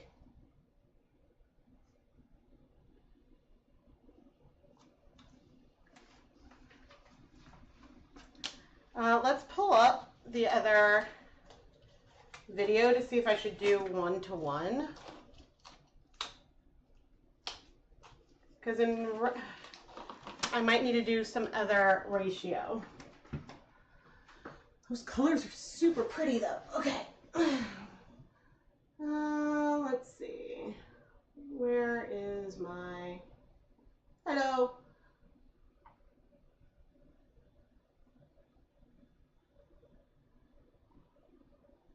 Okay. So I need something in between. So the 2.5 yellow, 7.5 pink is 2 pink, and 5 to 5 is 2 yellow. So what if we did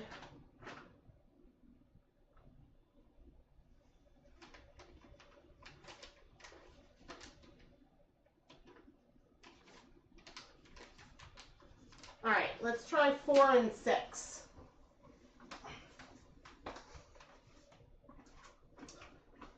Although, you know, it's looking more red. Okay, let's do it. I have the mini skeins. Why not?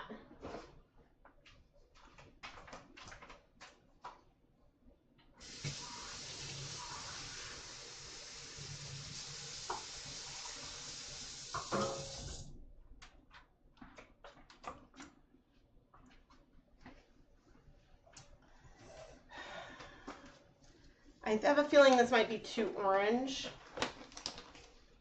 Everything else, I feel like I nailed it. But this is the one that didn't look perfect from like the guide. Okay, so I want 4, oh, come on, milliliters of yellow.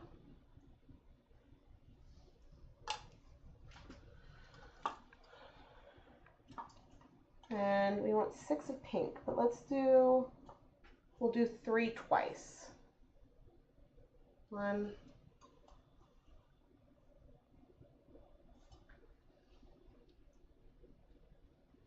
See, I could just add another milliliter of yellow to that, but I wanted to keep things, I think this might be good. I wanted to keep everything at a 1% depth of shade.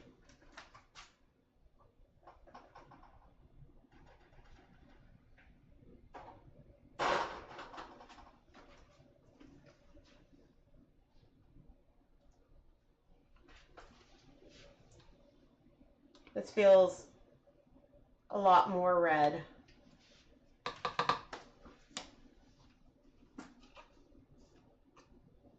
So this is going to be 4.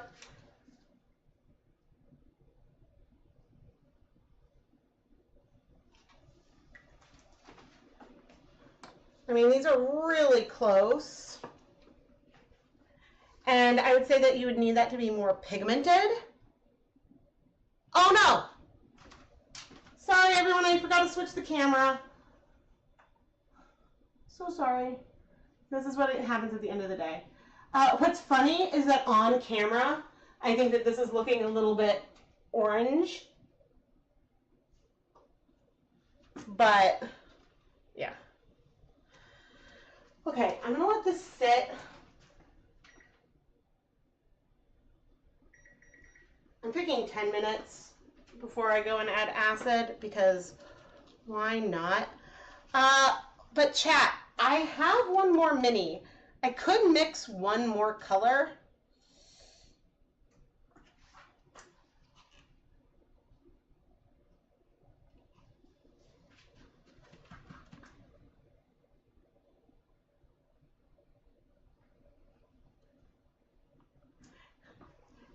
Yeah, sorry that I forgot to switch the camera. And of course now the comment comes in now that I noticed. Oh man. Oh. See, this is what happens multiple hours in.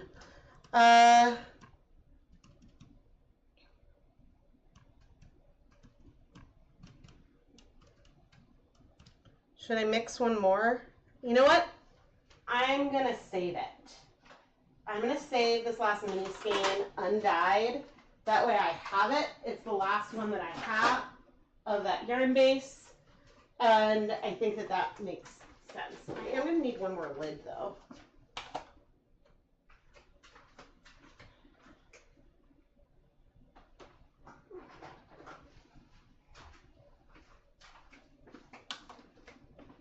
Yeah, but my point is with these three colors to show that you can mix all of that. Mix another purplish one. Yeah, I'd be really tempted to do that, but I'm going to save that mini in case I mess up one of these when I'm finishing it off. That way I still have it in case I need to dye something else. Because I could mess things up.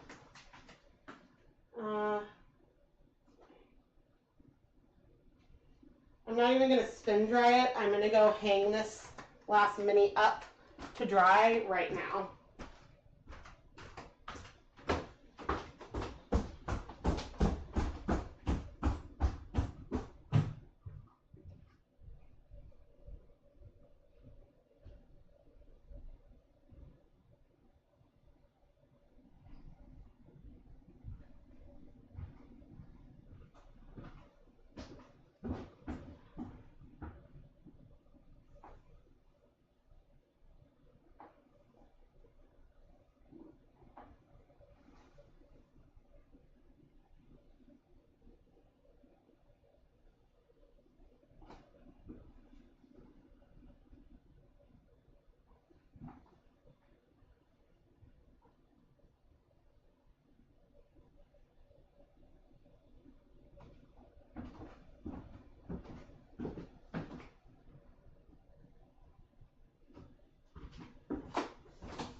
Oh man, I just had a minor freak out. Let me check something.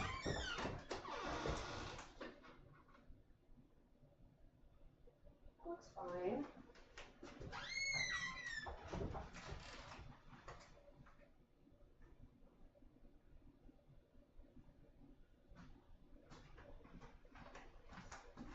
When I was going up the stairs, the grain of the wood in one of the stairs looked, oh my gosh, it looked almost like it was, almost like that there was water coming out. And that one is next to the bathroom that the kids use. And so it's like, oh my gosh, is there like a leak or something? But I think it's just the grain of the wood. But it's just a double take.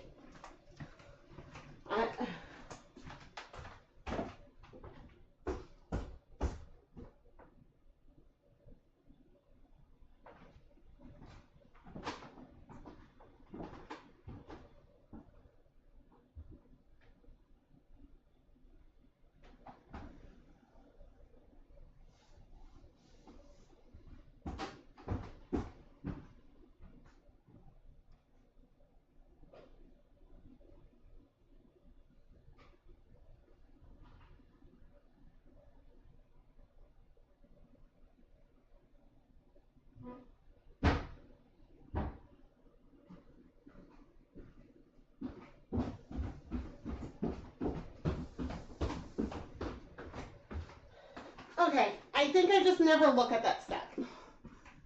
And I think I'm panicked over nothing. But oh, I got nervous. Oh man. Okay. I'm gonna clean up now.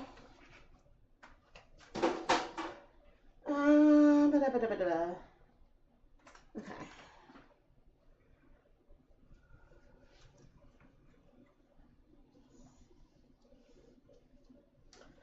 Oh, that was so nerve-wracking because I was like, oh no. But I checked the closet and the bathroom that are under it, and there's no evidence of anything on the ceilings. Not that water would necessarily follow that one path, but I was like, okay, there's no other signs of any damage. So I'm probably just like, you know, like a rush, what is it, the ink blot test.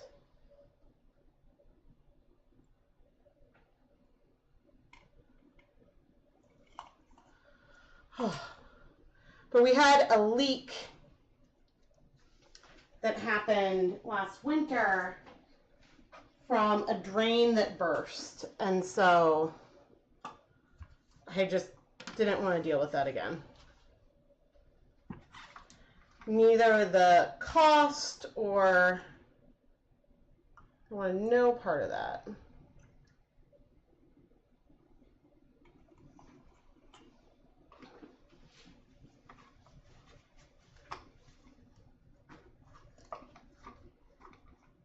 Okay. Now there's many circumstances when I would not put water back in the bottle, but today I feel okay with it.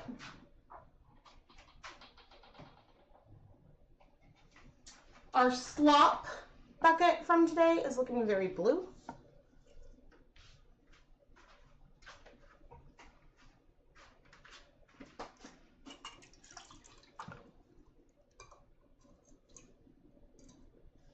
But the average of these things is often blue or purple.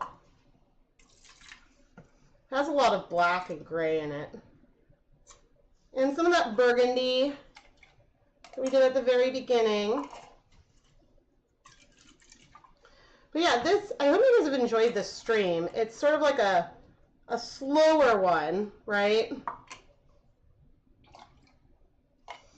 But working on a lot of projects.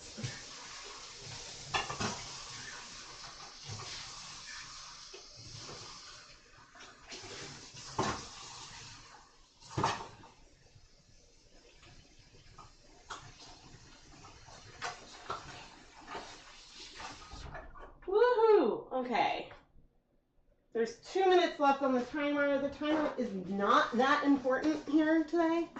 But I think what's hilarious is that I have 2 other jars of leftovers from a different project that I've been saving. So this may get combined with all of that.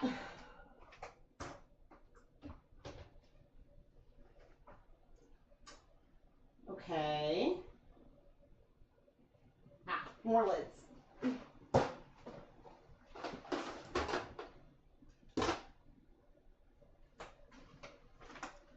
And so I've already, I need acid. Okay, I'm gonna turn off the timer. There's only a minute left. I'm not gonna bother labeling any of these others because I think, let's do 2 teaspoons of vinegar because we've got a lot of this neon pink. I really want the colors to strike.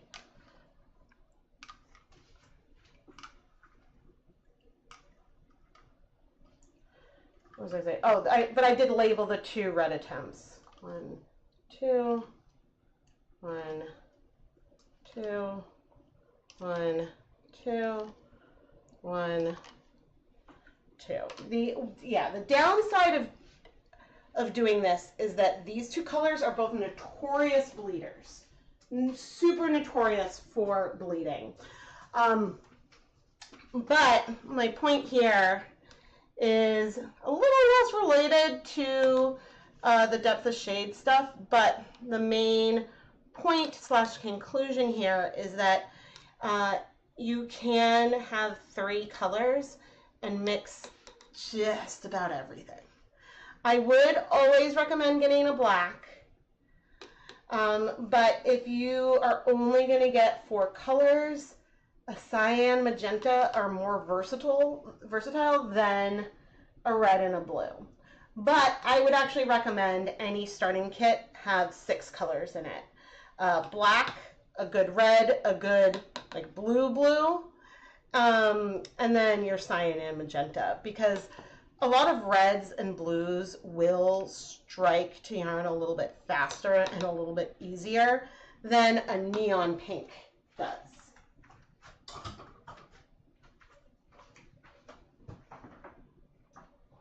Because Jacquard has that newer pink that came out, and I'm blanking on the name of it at the moment. But that newer pink does have, what would you call it? My words. The newer pink has something. I don't know if that newer pink is a primary or if it's like a real magenta, because for Dharma with color mixing, I don't use, you could use fluorescent fuchsia, but normally I use deep magenta, which is very pigmented but not fluorescent. So it's just a difference between the CMY color mixing that I do with Dharma versus Jacquard.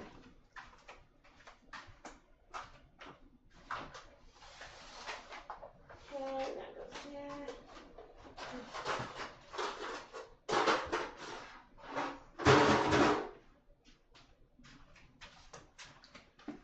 See how many of these I could fit? Can I do 5?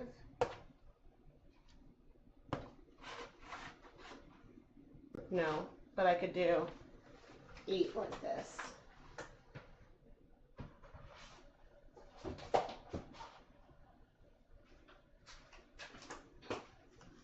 And then this can go back in the bucket, which I'm not even putting the lid on the bucket. Hopefully I don't regret that. Okay. But I always try to set things in a secondary container if I can. This is a good purple right here.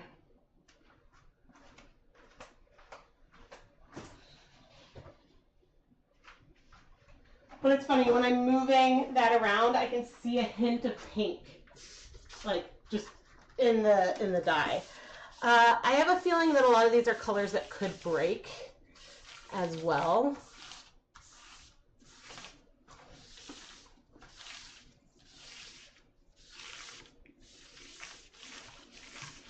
So it's been very informative. You've taken a lot of notes? Oh, good! I'm so glad that it's helpful. Because, yeah, the depth of shade stuff I plan to edit down for a video. But as I'm starting to clean up, it's been a couple of hours. Let's check in on one of our burgundy friends. Who are you? See how much color is in the yarn? And how much less from what we started with? And that's only been a couple of hours. I can't tell. I think this might be the stroll, but which would make sense. But I'll need to feel the yarn to tell who is who. Okay, I'm going to wipe down the counter one more time.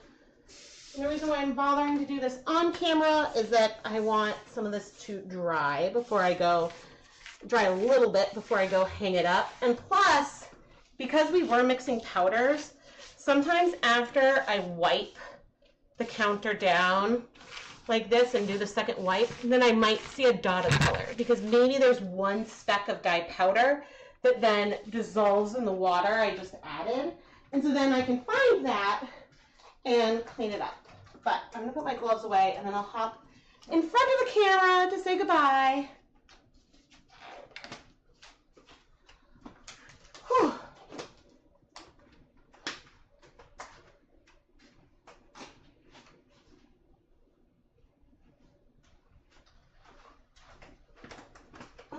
had lunch or anything. Oh my gosh. Ow.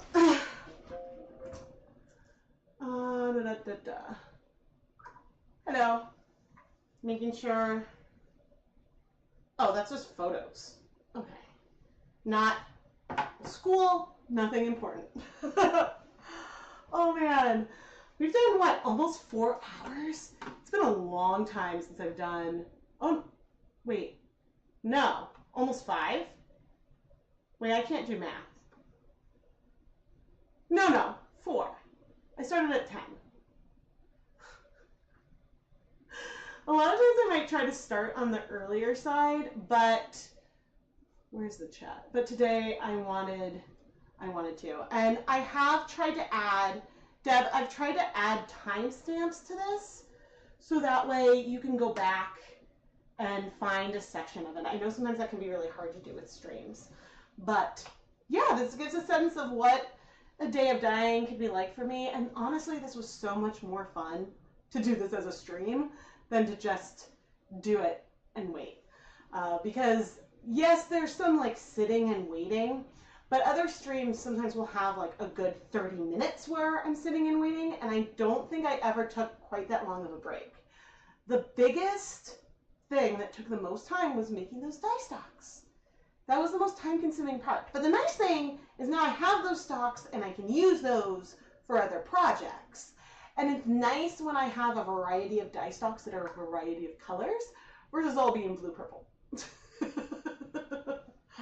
But as soon as I dye, I like make dye stocks for like the add-on colorway I'm gonna do for the SMSMS. As soon as I do that, then I know I'm gonna have like more stocks just stocking. Speaking of, 4 a.m. I can't. Thank you for hanging out. This program. Okay. Speaking of SMSMS, the Summer Mini Skein mini-series is going to start on July 7th this year.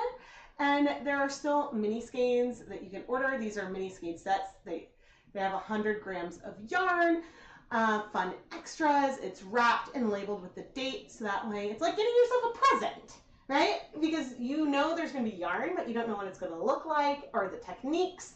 And so it's just a fun way to surprise yourself. And then you can add on from the series yarn mops or sock blanks that are dyed in some of the videos. With the sock blanks, I've been trying, and they're not in every single video, but in some of the videos, I create a colorway for mini skein sets, or, you know, set of 5 colorways, right? And then I either do something related to the technique or to the colorway to create a sock blank. And then I might talk more in the vlog than in the, and I don't have that many clips for the vlog, so who knows? The vlog might be really short this year. But at some point, depending on how long the videos are, then I can talk about why you might pick a double-stranded sock blank versus a mini skein set, or vice versa. And so, yeah, that's something fun. And then the add-on full skein, these are 100 gram skeins of yarn, but it's going to be the same colorway on either a fingering weight sock yarn, a DK weight yarn, or a worsted weight yarn. And so I'm planning to do the same colorway on all those, but when I'm prepping dyes for that, if I need a dye stock, and I haven't finalized the colors, but I know what I think I want to do, then yeah, I might end up with a lot of leftovers. Because if I'm doing, like for Hanukkah one year, I did like a dip dyed colorway, and so I mixed enough of the yarn, enough of the dye to cover a lot of the yarn, and then I had leftovers. So, because I wasn't sure if I would need to dye another batch, and so I wanted to have plenty of dye ready to go. But anyway, yep, there's that, and you can find, again, affiliate links to lots of places on the internet in the video description. So if you're planning on shopping at Knit Picks or Amazon, if you go through my links, I earn a commission. And I've linked to the products that I use, or at least I've tried to. Let's double check. Because sometimes the live stream has a different base. Yeah, I've got my catering. Oh, I do have the syringes and the scale and my gloves. Some of the listings may have changed, and I also have non-affiliate links there too. So that way, yeah, I'll have links to like Dharma. I try to link to the things that I use. So I hope that this is helpful. And oh man, my back. But yeah, I'm gonna go wash a bunch of dishes before my kids get out of school. But I hope to build into my schedule more random streams like this, whether I'm working on another video or I want to make a short / TikTok of something to explain something. I hope to do more things like this. But one of the things that I'm experimenting with, and so therefore it's okay if it flops, is I'm trying a different resolution for filming. And so I've never filmed or edited in 4K before, and so I'm curious about how that will turn out. So that's one of the things I'm trying. And then I'm a little nervous because there might be then a mix of videos that have like 1080 and 4K, and that might be annoying. So we'll see how it goes. We'll see how it goes. But please subscribe and turn on notifications so you never miss a new video. This is by far the biggest thing you can do to help support the content here. And yeah, thank you so much for watching. I really appreciate it. And I'll talk with you all soon. Bye!